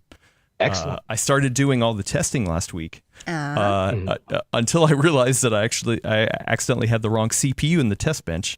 So no! Because I was like, ooh, I can come in today, and I'm gonna have all my charts. Like we can get a video up, before we get out to Computex. And I was like, wow, some of these numbers look really weird. Okay, I messed up something. Let me look. Oh crap! Because I was previously testing something else with the 9800 X3D, so I had that in there. Oh so, no! Yeah, so I do have like half the benchmark numbers run, and then they're so interesting. At least in the suite that we have and the games that I have tested, like I don't know percentages. I don't have them like in my nice charts here yet. But yeah, especially at 1440p, there's definitely a hit. Even at 1080p, there's a hit, but it's not so much the percentage hit over the averages or the 1%. It's the inconsistency. So I think you'll notice this too, is that like one of the biggest things that Gordon always taught me is like, hey, if we try to have built-in benchmarks that are highly repeatable, and if highly like if you can get the same score, we do 3 runs, we average it out, but usually the variance should be like nothing. And if there is a huge variance, then you mess something up. It's my fault. Yeah. And so I running through the test suite here, the problem that I'm getting is that the run-to-run variance on these built-in benchmarks on the 8 gig version on 1440p and 1080p are super wild. And I was like, okay, Gordon always taught me I'm doing something wrong here. Let me double check. Let me triple check and go through all these checking. And I don't think it's me in this case. I have a response to this, but I just want to also say that, Will, it is really throwing me off what's going on with your wall behind you. Yeah. Oh, I didn't notice. He went down. He went down. I sat down. But then you adjusted it again. But then you adjusted it even more. Well, it was a little low in the frame. I know. Sorry so much. Sorry, go. No, stop. Bye. I will. The mic is just up his All right. Oh, sorry. Go ahead. Yeah. I don't even remember where I was at this point. Yeah. You were about to respond to Adam's talk of the wild variance and thinking that maybe it's actually not something that's on his end that he's done. Yeah, it could be because things are just hitting up into once you start hitting up into the 8 gigabyte buffer, it starts going to the system memory and it starts making weird jitters and all kinds of stuff like that. So that very well could be part of it. And I think it's also worth bringing up something that Hardware Unboxed brought up in their video. Like, not only do you want repeatable runs, but you always want to watch the runs too. You want to play around with these cards a bit because Steve over at Hardware Unboxed did a great job of showing, hey, if you just look at the raw numbers, Warhammer 40,000 Space Marine 2 looks good, whether you run an 8 or 16, but then you actually look at the game and it's blurry Vaseline mess on the 8 gigabyte. They're just silently down friggin' great and everything. Some games won't even launch. Yeah, some games won't even launch. So it's a big tricky problem. I'm pretty disappointed that NVIDIA decided to stick with 8 gigabytes on all these cards, especially selling them for close to $400 in the case of the 60 Ti. And we'll see what AMD does with its 9060 XT, but I'm hoping the rumors right now are saying they'll have 8 and 16 gigabyte variants as well. I hope that's not the case. I think that's bad form. Yeah, no, I mean it's definitely like this is all the same stuff we saw. Yeah, like other people's testing, like Hardware Unboxed, of course, for sure. But yeah, like I guess.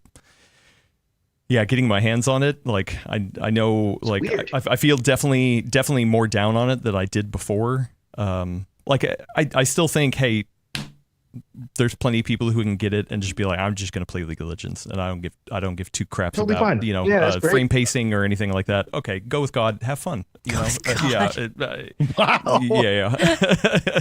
So I mean, like it's not like you should just buy it and throw it immediately in the trash. Like it can be useful, but yeah, there's definitely like I feel like you got to know your use case, and I know that in the video you and Brad, you and Will did a video about like, is 8 gig enough? And one of the things you talked about there is like what kind of games you play, and also how does it show up? And I think that's the other big thing too, is that a lot of people might not realize how it shows up, whether it's downgrading textures, whether the frame pacing is really bad, because I think a lot of people, normies, would probably just look at averages maybe, or maybe they're not even looking at a frame counter. They're probably not looking at frame rates, right? So like, you know what, like there are plenty of people who can probably be fine with it, but yeah, like, I mean, if you know what you're doing, you're not going to want to buy one of these. I mean, kind of a side tangent. I think that's unfortunately one of the things that we as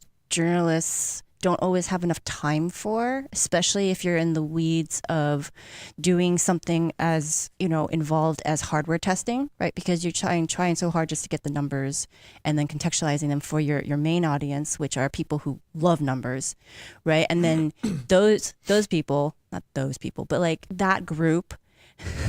Will smile when I correct myself. Those people. I mean, we're in this group, right, where we're looking at numbers, and then our friends, the normies or normies plus even, come to us and they say like, well, what should we do? And we're like, we'll point them to the reviews, and they'll probably look at the numbers. They're like, oh, okay, like this bigger bar is better, right? But because there's not that contextualization for them, they don't understand like, well, what's a 1% low? Like, what does an average really mean, right? Like, what is that? What experience can they get from this? They're not necessarily looking at these numbers and being able to contextualize it so they can say like, oh, I can actually ballpark kind of what to expect from this. Well, and yes, so to bring it back to the budget gaming thing, really the problem is pricing. Like I don't, I'm definitely one of those things of like, hey, I don't think this is a bad GPU. I don't think it's just like, it shouldn't exist. It's a waste of silicon. No, because if the 8 gig version of the 5060 Ti came out at $200, that would be a completely different story, right? Like the price is really what's killing it. Like, it always is in this range. Yeah. Like no matter what the product, when you're in a budget range, price is really what determines whether you're like, it has some problems, but it's like for the price, it's pretty good versus, wow, this is just, don't buy this. Yeah. It stinks that it's in such a powerful GPU. Because like the GPU should be a 1440p GPU. The 16 gigabyte version's a fine card, even though I think it's a little bit pricey. So yeah, and I actually that was part of my testing, and I'm real bummed I'm not going to be able to get to it before Computex, but I did retest the 5060 Ti 16 gig version at 4K or 1440p. So I tested it both because originally I didn't have time to do 1440p, so I did both, and yeah, I mean like, yeah, I mean, and once again, the testing parameters were here. We pick a smallest shed of games where most of the time the settings are cranked up to find the worst case bottlenecks. So yeah, it's definitely interesting. And I just feel like that's the problem, is that like the budget is getting squeezed out more than ever. It is like, this is definitely the least inspiring group of $300 or less GPUs we've had this century. Like they've not been good. I do think, again, there is still room for budget PC gaming. I think if you shop smart right now, if you buy used, Shop as smart.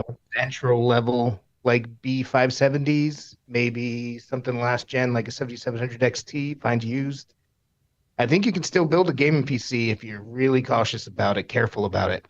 For $600 or $700, not counting the monitor and stuff, right around now. I think it's going to go up a lot higher soon. Yeah. So follow-up question for you then, Brad. What normally you're the one who says most consistently on the show, and all of us say it as well, but GeForce Now. That too. But you always recommend buy if you need, right? Buy when you need, right? Yeah. But given the weirdness that we're living in right now in the United States, would you still hold to that as your only piece of advice? I think it would depend where I'm at financially. Like, if I was in the position where I'm thinking of upgrading this year or next year, considering all the uncertainties going on and the likelihood of prices only going up from here, I would probably pull the trigger. Okay. But if I was in a situation where, it'd be better for me to have $400 in my bank account just in case, then I maybe wouldn't and just make do with what I got. Yeah, because GeForce Now. I knew it.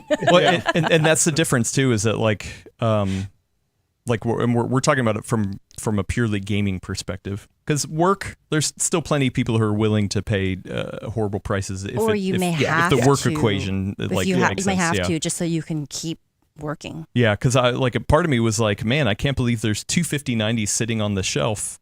Man, I thought people would be going straight for them, but they're $3,000. And then I was like, okay, well then that, if they're sitting on the shelf at $3,000, maybe Central Computer will start dropping the prices, and we'll start seeing that.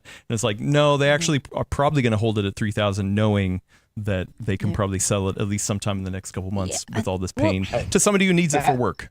That one card is never going to go down. I could see the rest of the cards, the rest of the stack prices going up with tariffs and start to drop down as much as they can if the tariffs hold and people aren't buying cards. But the 5090 is totally different class of thing. I think it's ridiculous to even consider that consumer class card. But yeah, I mean, in general, news reports saying that consumer spending is down.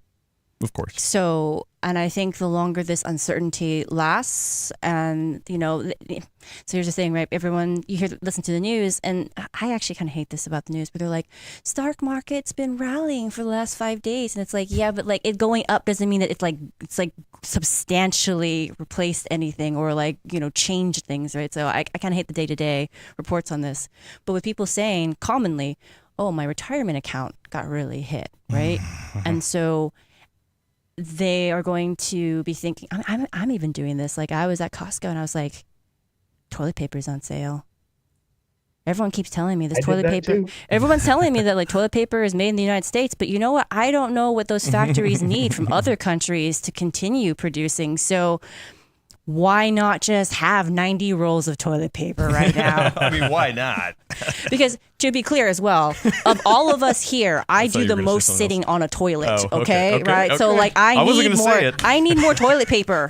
I just do, because I also haven't invested in a bidet yet. You got to get the bidet before the bidet tax hits. Nice. That's the thing. I'm just glad I got mine the year after the lockdown. So Yeah. Hey, don't worry, I'll smuggle one in from Taiwan in my suitcase. Those are good. Yeah. You know what? This is a whole side conversation, but I don't like bidets. Yeah. No. Okay. I just Wow. don't. Okay, that's just me. All right. I don't think I'm going to bite on that No, one. don't. Yeah. I don't recommend it. Oh. Yeah. Okay. We just leave that statement where it is. Yep. Cool. Speaking of budget gaming, it is in the crapper. It is in the crapper. Yeah. Yeah. I proposed this earlier, to the group that we do a budget build off, just like a sample set of builds that we kind of come to the table with all of our suggestions. Yeah.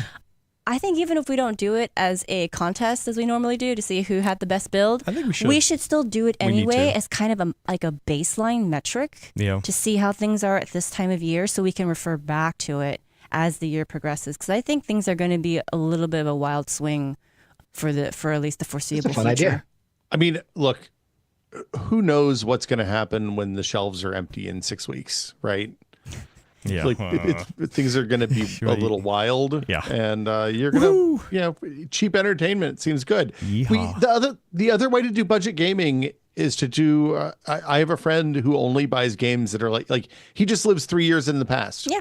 Oh, yeah. So he only buys 3-year-old, like if it's newer than 3 years old, he doesn't even look at it. And you don't even need to buy it. Epic Game Store, man. Yeah. Yeah. So Or Amazon Prime Gaming, Yep. whatever. Yeah. Okay. Well, let's keep in this budget area because it's sad. It's the saddest spot.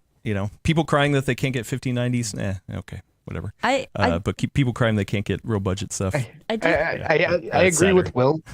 I think that is good. Cheap entertainment might be good to have this summer. So, like, if you don't have it, like I was saying, this is the time I would try to get together a budget build. I would totally get a Steam Deck. I just saw earlier the Switch OLED, even though the Switch 2 is coming out, the Switch OLED is on sale like $70 off. Oh, really? Oh. Before those get off the shelves, because once those get out, I mean, it's going to be the tariff situation again. So Yeah. you can get an Xbox Series S for, I think it's $350 now, $400, I forget. Yeah, digital But you only can gaming. spend under $500 Yeah. and get something that will have you playing games. Yep. And I think that might be something a lot of people will appreciate. I was gonna say though, Brad, that I thought it was kind of funny. You said, these are the worst cards I've seen in the budget range, like in years, and I was like, I feel like you've said a variant of this ever since we got to like 2018-ish, when like the crypto stuff was happening, and then the pandemic, and then like the budget end of things has just been so hit. Like just like the heyday was when like the OG 580. RX 580 was out, right? And after that, it's just been rough times. I firmly believe that eventually it's just going to guess see way 480. to integrated graphics. So what kind of graphics? Already is. Integrated. Oh, yeah. Yeah. Yep. Okay. All right. Well, let's move off from this bummer topic and get some questions. If you're live here right now with us, thank you. Number one. Number two, if you want to ask us, well, I held up three. Number two, if you want to ask us, What's counting? yeah, I'm skipping straight to number Arithmetic? three. Yeah. And C. Yeah, RSAC. Got to get it right. If you want to get a question in right now, get it in the chat at the Full Nerd Podcast. It's kind of the easiest way to see it. But if you're not watching live, then go link into the description. There is a link for our fine Discord. Got lots of good people over there who are patient gamers, probably like yourself. And we have great discussions. Mm-hmm. Great. It's a great group. It is a really good group over there, and there is a channel for questions that you can put in, and hopefully we will read on this here show. I'm going to go over to the ones that have been in here before. Friend of the show, Liquidar, asks, barring price concerns, what new piece of hardware, software, or game are you excited for in the near future? You're asking me on the day when the new Grand Theft Auto 6 trailer dropped, so I'm very excited for Grand Theft Auto 6. Really? I'm actually Will making a face, Yeah. but I'm a Grand Theft I Auto. know Will's feeling about Grand Theft Vice Auto. City. Yeah, Will's going to have something to say about Grand Theft Auto. He's a hater. I just don't think they're very good games. I think they're a lot of game, and they're very pretty. And like, I'm in awe of the work that goes into making those games. But like, when it comes time to play them, So you're saying Brad doesn't fun. know what a good game is? no, I'm Wow. not going to ever, What's with I'm this inclusive. beef? I'm an inclusive gamer. I believe that everybody can play. Like, I didn't ever give Gordon grief for playing World of Warships. I'm not going to give Brad grief for playing GTA. Except Like, you are. play what you want, man. Have fun. I gave Gordon grief for playing World of Warships. Why? I'm okay with it. Oh, so wholesome. Well, because he hated it. He would always complain about it. All he did was just sit here and be like, World of Warships is the worst. The No, people in here are that was horrible. but that was how he enjoyed life, having something to Yeah. complain about. Yeah, well. Yeah. But even he admitted it wasn't a good game. Anyway, No, I mean, look, what are you excited for, Will? Switch 2. I don't know. It's Switch harder. Yeah, so switching more. Actually, you know what I'm excited about? I spent a fair amount of time playing two alpha test / beta test extraction shooter, like second wave extraction shooters that kind of took the ideas in Tarkov and that Call of Duty DMZ mode that came out a couple of years ago and have made them I mean, in some cases more accessible, in some cases more inscrutable. But I played Arc Raiders and Marathon some over the last couple of weeks while they had those tests running, and I am so hot for Arc Raiders. That game is super cool. They've taken the idea of Tarkov and made it something that like a normal human who doesn't want to deal with the Tarkov community can play. Excellent. Yeah, and like the setting's really good. It's made by Embark, which is it's a team that spun out of old DICE folks, the people who made Battlefield, the early Battlefield games, and were responsible for a lot of the stuff that was in Frostbite. And I think they also did the finals last year, which is like, you know, however you feel about the finals is fine. It's interesting but flawed in a lot of ways. But like in terms of graphical chops and what they're able to do with what I think is UE5, I know that's what they use for finals. I think they're also using that for Arc Raiders, but I'm not 100%. It's really remarkable, and I can like if I had a bumper sticker on the back of my car right now, it would say either I'd rather be playing Doom: The Dark Ages or I'd rather be playing Arc Raiders. I'm not sure which. But. What a bumper sticker. Yeah. Yeah. Elena, what are you excited for? Hardware, software, games? So mine's a little bit, left field answer, I think, but I was looking forward to my analog 3D. Will I ever see it is a big question mark now. Is there any update on that? No. I haven't asked. I mean, I'm sure they're small business. They are probably scrambling given what's going on with tariffs and probably what's going on with their production, but and this is not a slam on them. It's just like a comment on just the general situation where it's like, I got my fingers crossed that I actually get to see it at some point, right? Like, we just don't know what's going to happen with that. So those look like a nice piece of hardware. Yeah. Like, I had always wanted to do the whole, like, get a fancy upscaler and like try to make it work on modern TVs thing, and then like soldering and all that, and then I would think to myself at the end of the day, like, do I really want to get off this couch? And the answer was always no. So now I don't have to do that. Or the thought was that I wouldn't have to do that. So we'll see if I get to be lazy. Elena, have you looked at the Mr. clones, the $99 Mr. clones that are probably not $99 anymore? Yeah, because that was the thing. They were cheaply manufactured in China. So yeah, now they're probably like $250, $3. I'm trying to find the URL for it right now, but it's the Taki Udon is the person who like put this together. I think it's called Mr. Pie, which is a bad name, but are those do those take the original cartridges? No, so those are like a Mr. in that you like download, you use ROMs that you rip from your own collection, clearly. This is what makes the analog 3D so appealing to me, which is that it's supposed to actually work. They reverse engineered was it the FPGAs and all that they needed to make this work so that you can use your original cartridges. So hopefully my cartridges are in good condition. It's been a while since I've used them, but that's nice. Well, so you can dump like one of the things Brad and Will made a tech pod dumped his SNES cartridges and plays his old saves from like the 90s on the Mister. So you can do that. It's a little bit of an extra jump. Again, if you need help dumping cartridges, I know a guy. You do. That's true. He knows a lot of guys. Yeah, it's just I'm a lazy person. Oh boy, lazy cat. Yeah. Look, you're going to have to replace those batteries at some point. That Ocarina of Time save is not going to last forever is the thing.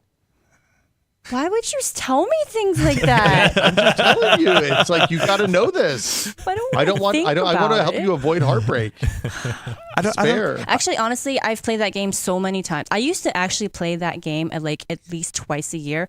I got to the point where I had to stop playing it because I had it memorized.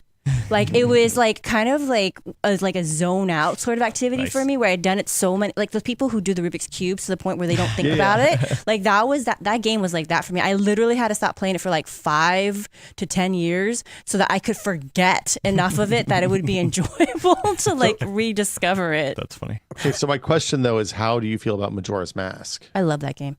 Okay, perfect. I love that game. Not many people do, but I love just like how like honestly experimental and like weird and avant-garde they were trying to get with it. And it was just so different.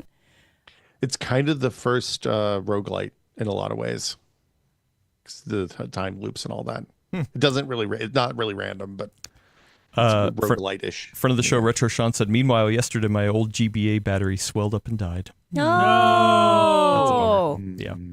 Hopefully there wasn't any damage in that swelling. That's the thing that scares me. I was pillows. I was listening to the newest Tech Pod, and you guys were talking about backing up strategies, and I thought it was hilarious that Brad was like, "Oh, what's the most valuable thing in my NAS that if I lost it, I would kill me inside?" It was his save games. And I'm not somebody who like I've got old carts with save games on them, but like I guess I'm not particular that I have a save game. I relate to it for a lot of my save games because one, they literally represent hours of your life that you've invested into that thing. Yeah. And then sometimes there are just some games where you're like, I don't know how I pulled that thing off to get that achievement, but I did it. I never want to do it again. And we're just going to leave it at that. Yeah. The interesting thing, I've been doing some retro stuff lately and playing with the achievements that they add to old games. Oh, retro achievements. Yeah. Yeah, retro achievements, which is fun and weird. And I kind of have conflicted feelings about it because it feels like It is weirdly icky. But also, I'm kind of into it because, like serotonin's nice. It feels good when the little thing pops up. Yeah. You're like, hey, man, you did something. Good job. Yeah. Willis, what are you excited for?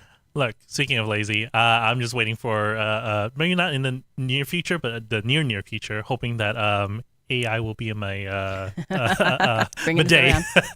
AI in your Oh, bidet. no. Yeah, my That's what bidet. you're excited Just, for. I'm just like, Wow. hey, Willis is very excited. just like, hey, just AI. How's my tushy looking? Oh, goodness. You're feeling a little stressed today. We'll give you 3 extra degrees. There you go. 3 extra degrees, yeah. Okay.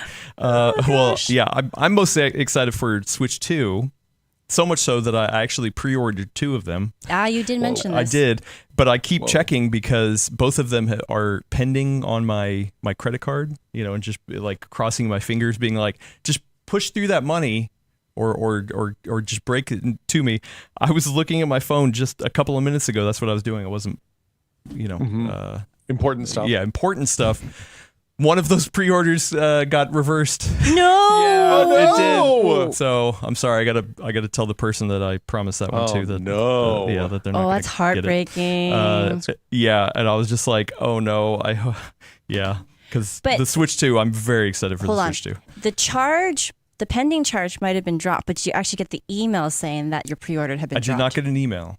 Oh, so it might still be good. Might still be okay. I guess I could, like sign maybe in. wait until Yeah. you get an official email before you break that person's Because heart. that definitely, that was definitely just like, oh no, What if that person's watching the show, Adam?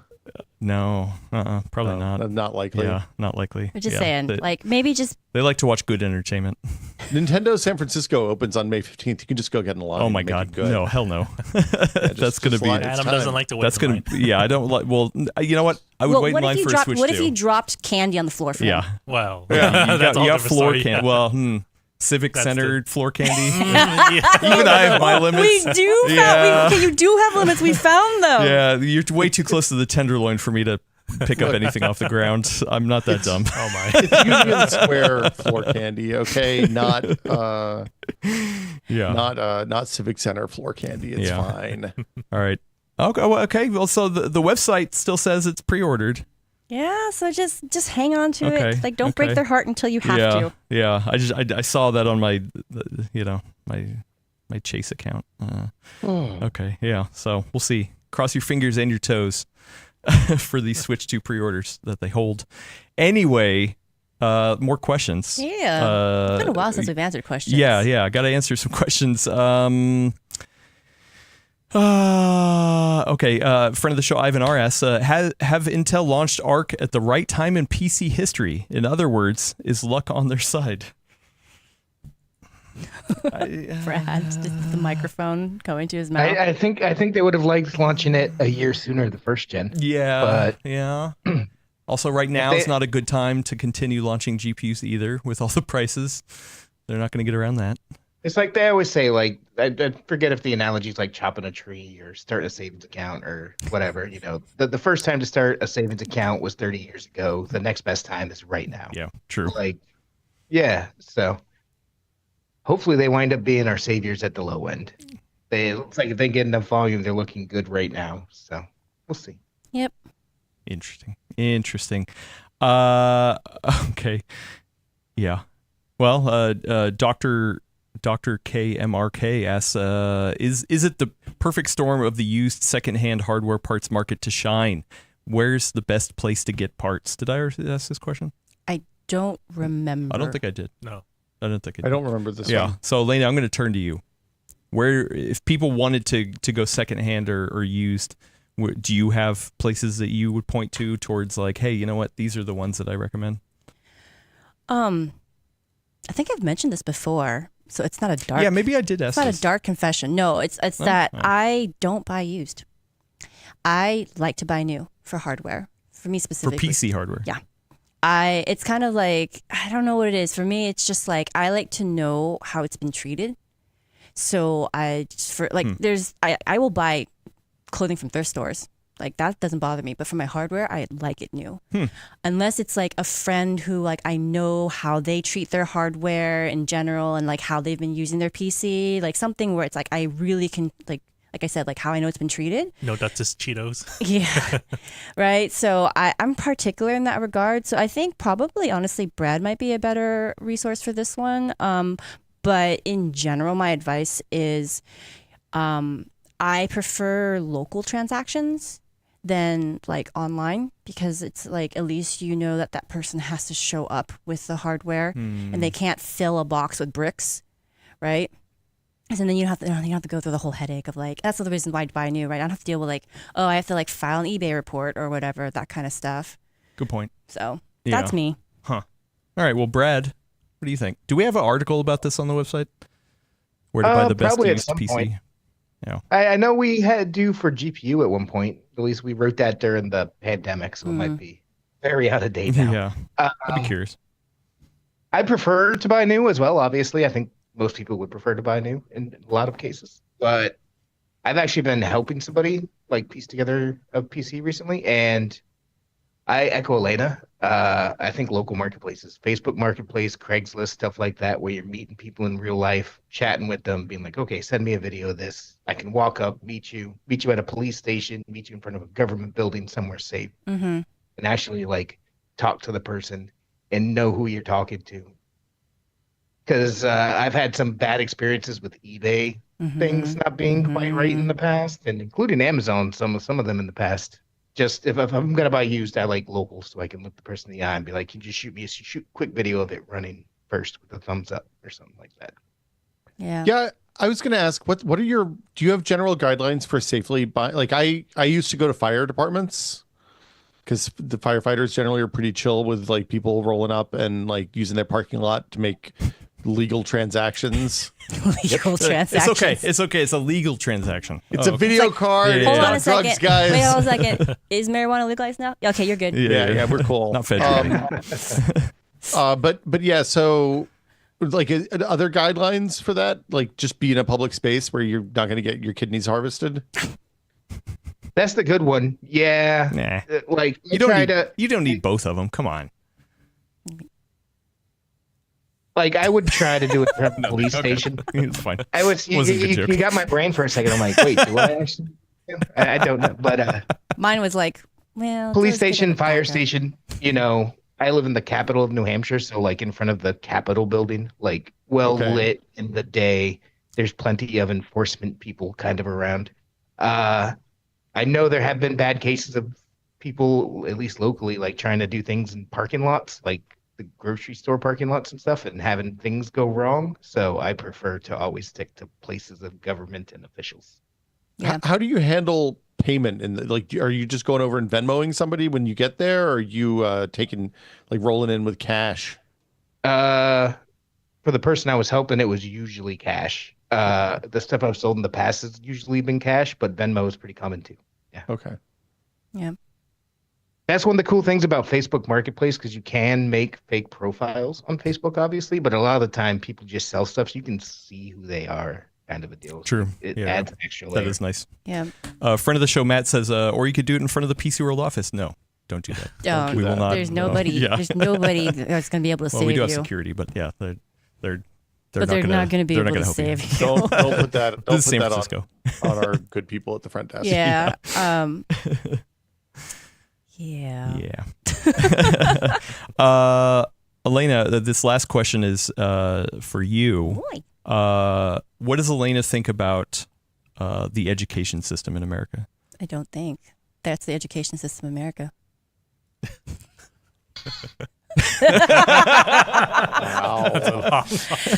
I think the education system in America is a very complex topic. There's a lot of nuances to it. But I will say that in general, like many things in the United States, you have the potential for getting the worst or the best in the world. Well, imagine in high school they taught you how to buy a used piece of hardware. Would that be more beneficial than some of the stuff you learned in high school? Oh, is this my softball? Okay, cool. I get to rant a bit. Yay, thanks. So before the show, I was talking about how cranky Wait, I was. Before you rant, I actually have to go. So goodbye, bye. everybody. But she's like, I can't. I can't. He's like, nope, I'm out. Yeah. He's like, I've heard this one too many times. Peace. Thanks, Fred. Bye. Thanks, Brad. So this has very little to do with PC hardware, but I feel like there are other people who agree with me, which is why is it in the United States? I don't know what it's like in other countries, but when like you learn a foreign language or you take a math class, they don't actually teach you anything that actually is applicable as an adult. Like, No. why am I not learning how to check into a hotel or like hail a cab or ask like what platform is this train on when I'm using like a European language, right? Wait. Instead, you're just like, what's your major? What do your parents do? I don't know. I got a lot of like, hey, here's how you say all the fruits in Spanish. Yeah. I'm like, I'm great. like, I'm not going to, We had to learn how to read a train timetable. Never done that in real life. We had to learn how to use an abacus. Never done that in real life. It would be cool if you did whip out an abacus, though. I mean, it's just like If you're down a Blue Bottle next time you're getting coffee, or they're like, oh, You're let like, oh, hey, you let me see how much tip. Let me see how much you- tip I should add. You miscalculated the tax, Clover. Go Yeah. to hell. But yeah, like honestly though, like learning how to buy used stuff or like how to negotiate, how to bargain with somebody, like things like that. Yeah, also useful life things that we don't learn in school. Like I also thought about this too when I was in the high school last week undercover. Yeah. Go with your skateboard and your backwards ball cap. I fit in really well. Yeah. You're basically like Johnny Depp. Part of me is like, I'm there to talk about PC hardware, but I was also just like, oh, I would love to just sit down and be like, what do they teach you in school? Like, what are you learning here? What are your classes like? Did you try to use any teen lingo? Did you say Sigma or Skibbity? Skibbity, yeah. No, Or talk please about don't. Ohio? Please don't. Yeah, I was like, I'm from Columbus, Ohio. Isn't that cool? And they were all just like, no, I'm just kidding. They didn't say that. Riz. Kids did. Yeah. Oh boy. Yeah. No. No Yeah. cap. No. Yeah. Same thing applies to, I mean, I feel like the things in general where we learn. I mean, we can apply this even to the whole idea of our benchmark charts, right? Where it's like, how do we make this like practically applicable for the normies? True. Yeah. Right? Look. Like, because I'm asking for the normie experience basically, right? So it's no different than when I was talking to the person that helps me with my workouts. And I was like, dude, you're helping me get stronger. And I like that. That's good. But me lifting a kettlebell that's like this compact and holding it close to my body is very different than when I'm trying to lug a 28-inch suitcase that weighs 50 pounds up like a whole series of stairs in a train station in Japan, trying not to bump into other people or otherwise take space inappropriately. Very different situations. I need help. Just bring your suitcase. Fill it up with kettlebells. You're done. Perfect. Boom. So Bada what you're bing. saying is that I should just fill my 28-inch suitcase and every now and then just go to a BART station and just like go up and down the you know what? I probably would fit in here doing that. Yeah, That's- yeah, no yeah. one You would think it's weird. You That's would your not rock- be weird. That's yeah. your Rocky montage, Yeah. by the way. Yeah, you hit the Moraga stairs with your 28 suitcase and 50 pounds of weights in it, and just run up and down those stairs. No, You're done. That's the workout. Like that's too fancy. That's a fancy part of the city, and then that's also going to not be as populated. And there's not going to be people coming on the stairs on their phones, not paying attention to me, almost knocking me off balance. No, you got to start easy. You start Real with the world empty conditions. stairs, and then once you've managed to, once you've gotten mastery of that, then you go and like you start running up Powell Street and gosh, that you're is threading rocky. through the waves of the tourists and all that. And yeah, and then you do a BART run at 4:30 in the afternoon, 5:15 in the afternoon from New Montgomery, and Yeah, good luck. no, seriously, because between the whole because I got a cheap suitcase for all my souvenirs, so the wheels aren't great. So you have to crouch down and kind of stabilize it towards the that's not bottom and be navigating. Nope. Yeah. My worst fear is walking through the air, going up the escalator in the airport, and the zipper lets go, and just everything rolls down the escalator. Oh no. That's literally it's never happened, but it's like every time I'm on an escalator, when I'm choosing luggage, I look at the zipper and I'm like, is this gonna hold? Wait, going up one of those Can long you just get one of escalators those, at belts? Dulles? Isn't that from a movie? Can't you just get one of those I'm not belts? German. Isn't that from a movie? The belts are always Germans, in my No. experience. There's Shout outs plenty to the of Germans. there's plenty of suitcases I see with the little Always around it. Europeans do that. No, I'm not- No, I in I Asia, have there one. was, it's Yeah, everywhere. Asia, it's everywhere. It's yeah. everywhere. Oh, okay. I use one. You can also get those covers for Oh, it. I don't like those. So then that way it's basically so dirty. holding it in place and Nope. also protecting your exterior. Nope. I want my luggage to look like it's seen some business. Oh, I see. It's like You want the rugged the look. wear makes it beautiful. Wait, why does the luggage trapped in an escalator? That's from a movie, right? Or no? Oh no, I'm thinking of Ernest Saves Christmas. Yeah, of course. What a reference. Of course. Yeah, that's what I was reference. referencing for sure. when he's yanking on the luggage and yeah, What a okay. reference. And out it of the explodes car. open. Wow. Yeah, out of the. The- Yeah. Look, the luggage movie I always think of is when in Tommy Boy, when Chris Farley is getting off the plane and they're like, Dave Spade is there, and it's like, which bag is yours? And he picks up a garbage bag that's wrapped in duct tape. He's like, yeah, that figures. You know what though?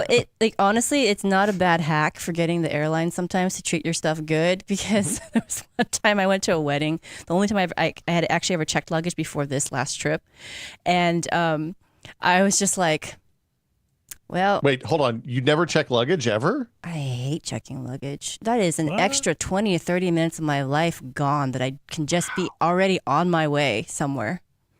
Well, but what if it's a long trip and you need Yeah, what if- clothes, or you just wear Yeah. the same outfit the whole? I whole can time? pack in a backpack for a lot of my trips. Well, look, how big Wow. you have tiny feet, right? You have small feet? It's not even tiny feet. It's just I'm a smaller person, so my clothes Yeah. literally just take less space. And then if you want min mac, oh my god. Oh, So well. If I need a second pair of shoes, it's another bag. oh my Hey, god. perspective. That's not. gigantic. Yeah. You, What are you talking you're about? holding audio it close to listeners, How big my feet for audio are. listeners will No. just decide to take off his shoe and hold it way up to the camera. It's just like this No, that was gigantic. next to my head. I can was- smell it from here. Even Wow. with my head. But yeah, so I'm a smaller person, so my clothes are smaller to begin with, and then if you pack strategically, the fabrics you choose, they're not as bulky. I can fit quite a few clothes in a backpack, and then if I decide to go to a carry-on, like a fuller carry-on, I can get quite a few clothes in there. And I'm American, so my vacation times are never that long to begin with. That's true. That's a whole other thing. Real talk. I can do 5 days in a carry-on, no problem. But Yeah. beyond that, that's only if I don't need I two can't- pairs I of shoes. Yeah, you and can it's not you winter just time. do that. sink laundry, or if you need to go actual Yeah. laundry, it's fine. But yeah, so one time I finally checked a piece of luggage, and I was like, I don't feel like buying a whole ass suitcase. It's just so expensive. All right, I'm going to IKEA. I'm getting, at the time they sold those Fracta bags, but with a zipper. So I just got one of those bags. I put my bridesmaid. I don't know what I was thinking. I put my bridesmaid's dress in there with a bunch of hairspray and things that I couldn't fit in my carry-on because of TSA regulation. And I zipped it up and I put a tag on it. And I was like, good luck. And I just I got on the other side. And it was in perfect condition. Hopefully, we'll see you on the other side. And they treated it so nice. Oh, that's every other bag was all dinged up, and mine was just looked exactly in the same condition I got it. So either that's a testament to IKEA's, or it's to the baggage handlers that plane ride, or I both. don't know about that. Swedish design. Yeah. Can people actually even hear that though over the probably not. microphone? I don't know. So if you can't hear it, Yeah. Adam was just playing stuff off of the soundboard. You know what? I realized From, we've Max been using PC. the music of Maximum PC No BS podcast. Some people don't recognize that music. No, that's a 20-year-old podcast. at I this know, point, I Adam. know, I know. I just assumed don't wanna everyone hear listened that. to it. Yeah. So, That's unpleasant. I don't want to hear things like that. Sorry. Yeah. Hey, Elena, do you know how long ago the 90s were? This is No, the I one don't that want- always gets no, I me. don't wanna hear that either. Oh, we don't want to talk about that. I don't talk about that either. Um, all right. We got to get out of here because I'm hungry. It is Yeah. lunchtime on the West Coast. I got to get some packing tips from Elena because I'm shipping off in a week. Yes. And how to maximize my space for Coke fiber placement. Yeah. Anyway, thank you, Brad, for leaving us. You know, You know what? he's It's fair. got important stuff He's to heard do. that rant one too many times at this point, I'm sure. Yeah. Anyway, we got some content. We got hashtag content coming out on the YouTube channel. I don't even know what's ready. Let me bring up Monday. We got stuff. we got Tuesday, stuff. We have too much stuff coming up that I can't even keep track of it. There's too much stuff going on. Okay, that. We do have the Gordon Museum piece in edit right now. Willis went and made a bunch of really pretty B-roll, or I hope it's pretty at least. He It's tells me Willis. It's going to be pretty. so excited for that one. That one be a nice long video for people to chew on. Will dabbled into a little bit of AIO testing. Hopefully we'll get that up soon. We get a big long interview piece coming as well. So Nice. trying to get some stuff out before Computex, and then of course the swarm of Computex talk. If you have any ideas on Computex stuff, it is going to be a little sleepy, so I am trying to brainstorm some like kind of think piece kind of things. I have a couple ideas, but if you got anything that you would like me to kind of touch on that isn't just, hey, here's a brand new product at Computex, let me know in the Discord. Floor candy video is what you Floor need. candy, yeah. At Computex. Yeah. Oh, here, Will, you've been making video games lately. Why don't you make a video game of me picking up floor candy? It's like a Pac-Man clone, but it's floor candy. it's just a picture of you going. Yeah. Let's just take a picture of my face, animate it, and then have little candies, Oh, and gosh. every once I in mean, a while that's what there's you're like gonna do for the next. Yeah, I a can pile do of that. poop. You want You that, know. like, Wait, yeah. somebody, I let's don't see. want What is this? What? Technicolor Tube Hello. on YouTube says, tell what the different things smell like there, which is on brand for you. Just some sniff things. Yeah. I love the smell of Tub Oh. 1, actually. Did you see the thing on the Steam Deck subreddit this weekend? By the way, Wait, the nose thing? Well, okay, so there was one that was a nose cup. to Yeah, I get saw the nose Steam cup. Deck smell. Yes, I got that. I saw Yeah. that. Thank What? you, Discord. But there was also one that just like was a scoop that you put on the vent that blasts the hot air up into your face. Yes. So you get the it's like the smell is Where solder did they flux. put that? I'm pretty sure. Wait, are we promoting huffing Somebody- on the show? Look, we're not. The Reddit is. Reddit loves huffing, Elena. It's Yeah, well I known. can't remember. Somebody pinged me on Discord. It might have been in the gaming channel. I can't remember. my But yeah, I gosh. saw it and I was just like, I want it right now. Yeah. It is right there. It was beige, the one No. that I Can But saw. it was Are you AI. able to hold It this was up for AI the camera generated. to see? Oh, boo. Because Yeah. that is. Oh, what? Can you see What that is from the that? Yeah, camera? yeah, Yeah. yeah. What is what? I mean, it's just direct Steam Deck into your nose. Like, why not? That can't And be look, healthy. look how happy and peaceful that person is. Yeah, he's gonna be being peaceful as hell. asphyxiated. It's like like a CPAP machine or something. Yeah. I don't like the smell is to me is solder flux, and I wonder. I always assume solder flux is a bad thing to smell, but I don't know for Yes. sure. I don't know. It seems Hey, bad. no, hold on. I Yeah. just hit my Copilot key. How do you FLUX? FLUX. Solder flux. Okay. I don't trust the machine's response on I'm this, or asking anything. Copilot right now. Is solder flux? Beep.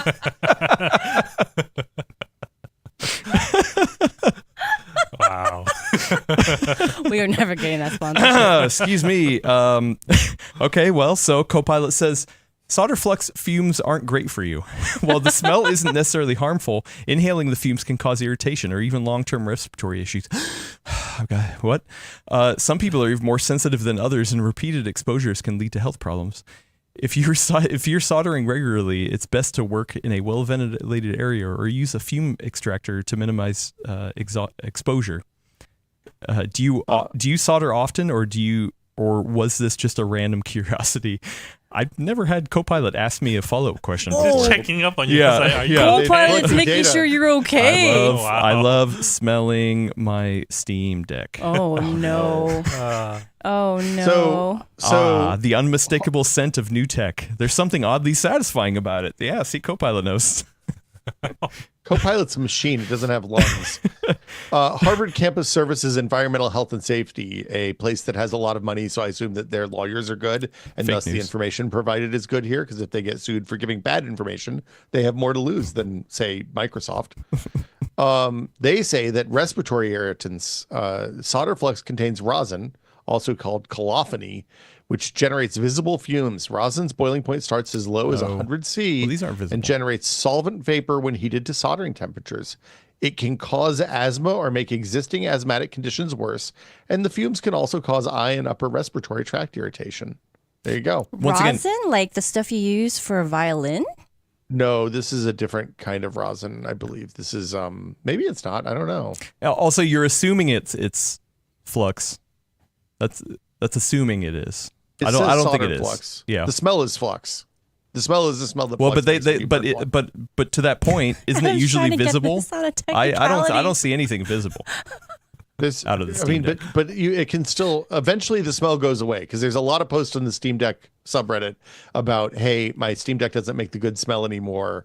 Should I RMA it? No. Which I was like, no, A, don't RMA it, but B, yeah. Was that one okay. Adam Patrick Murray who That asked was, that? Yeah, now it we was- know it was what his APM. handle is. Hold on. Here we go.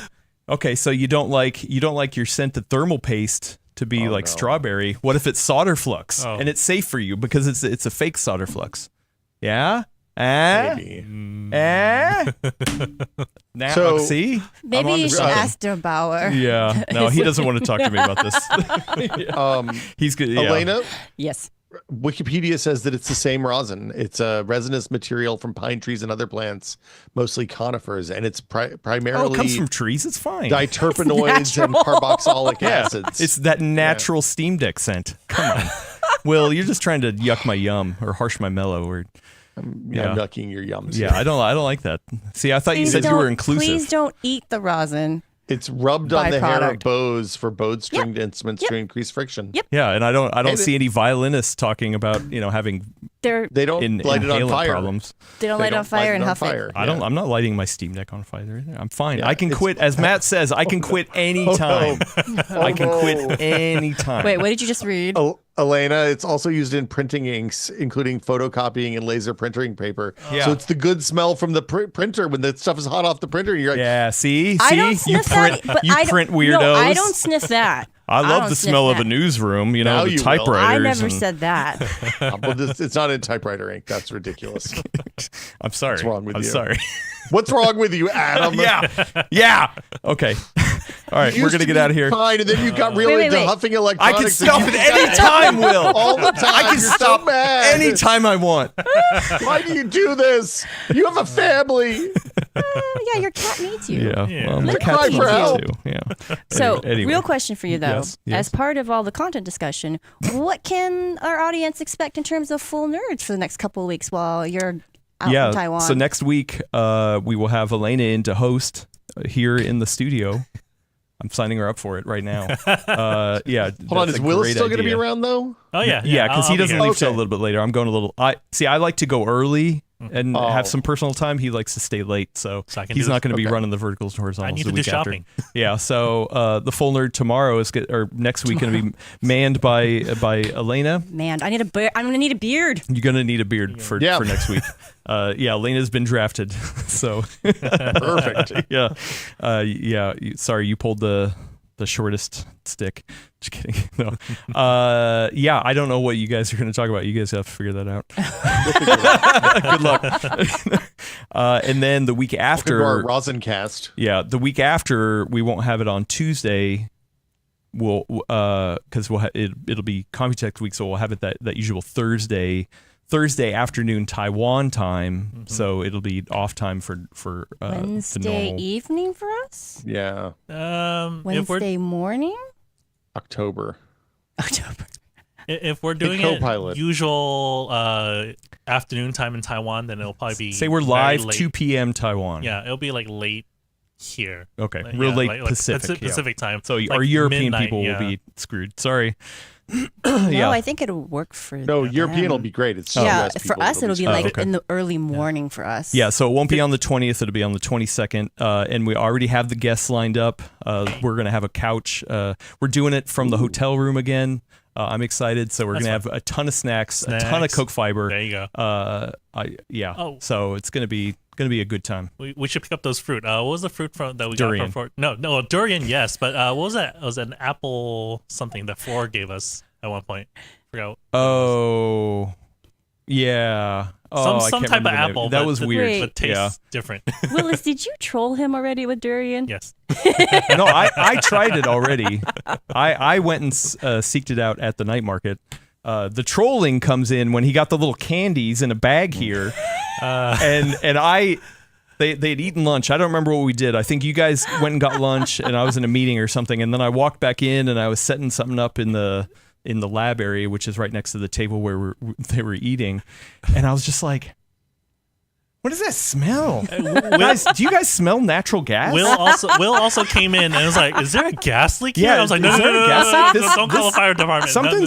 Something's No wrong gas here, leaks." guys. Do you guys smell that? So for that can't be weird. So for all the listeners who don't know about this particular Asian fruit, durian is a fruit that emits an odor that's very similar to the scent that is like added to natural gas, so that like when you smell it, you're like, what the heck is that? And a lot of people think there's like a gas leak because they don't know what that fruit is.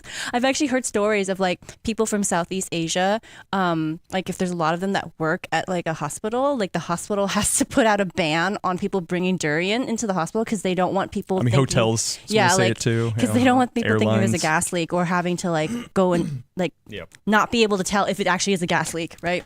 Yeah, I'll It's try it. mercaptan is the chemical. So a lot of times, if you know somebody well and you have a good enough relationship with them and they're going to like Singapore or like Taiwan or somewhere in Asia for the first time, you might introduce them to durian without telling them about durian. Yes. See, I'm okay with seeking durian out. It's the surprise durian that I don't like. Yeah, the surprise durian I don't like. And Gentle Stone, you're correct. It's the rose apple. That's what we had in Taiwan last That's a really year. interesting looking It's fruit. really it's really pretty looking. But it's also like it has a weird texture. It's It looks very like a bell interesting texture. pepper It's got not crunchy. together with a apple. Oh, Yeah, it's kind of pear shaped too. yeah. Yeah. It's shaped like a pear. Yeah, just Google it. And I it's can't- not as like crispy and crunchy as Yeah. a regular apple. Yeah, It's well- like shaped like a pear, but it has like the kind of color and kind of skin texture look of a red bell pepper. Yeah, And then it's the more inside dry, looks like too. more like an apple, though. Yeah, it's like it's very hollow, or hollow is not the right word. Like it's not. It's not dense. Yeah, it's not dense. Yeah, like the thank you. fibers are Yeah. very like loosely connected. It's not dense, unlike me. Anyway, check back next week for your fix of PC Talk here on the Full Nerd, led to you by one Elena Yee. Sorry, if you don't want to do it, we can. So if you want to listen to us on the go, then subscribe to us over on Spotify, Pocket Casts, Apple Music. Well, not Apple Music, Apple Podcasts. Deezer, wherever fine podcasts are sold, we will Or be both there. signs is And up for. hopefully by next week we will be back to our normal music schedule. Yeah, Fingers so, crossed. Fingers crossed. If not, I'll bring in the vocoder. the Automaton. automaton. No, don't do that, please. That's horrible. Yeah, Just get like what are those like electronic instruments called? Like keyboard. The Keyboard? theremen. Oh, theremin. Yeah, Oh, where you yeah. don't touch it. Yeah. I love theremins. Yeah.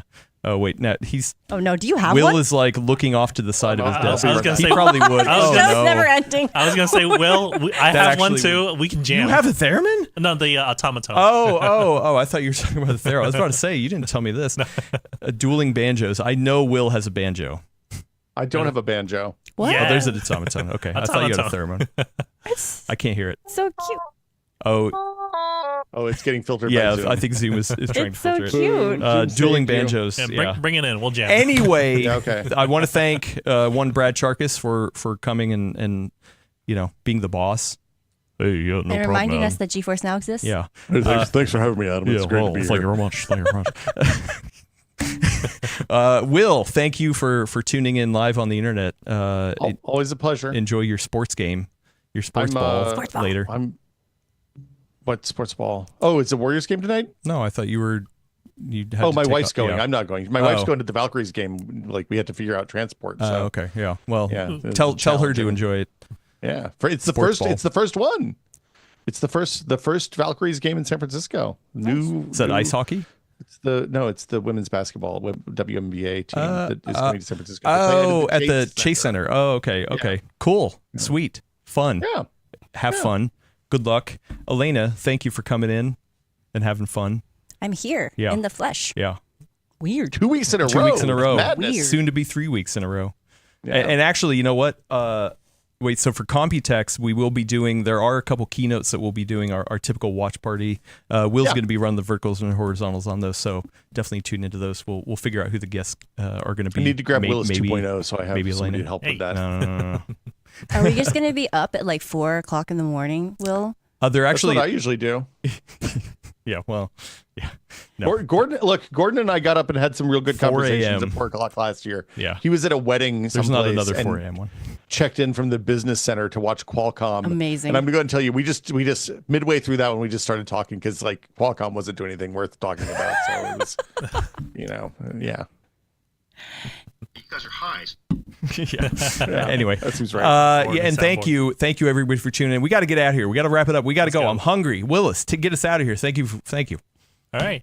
Thank you, everyone, for tuning in. Thank you, Adam. Have a safe trip. I'll see you in Taiwan in a bit. But thank you, everyone, for tuning in, and we will see you next time. Bye. Bye. Bye. I mean, this is a good song. We just can't keep using it. Got to go back to the original. ROG. Well, not ROG. Or second OG.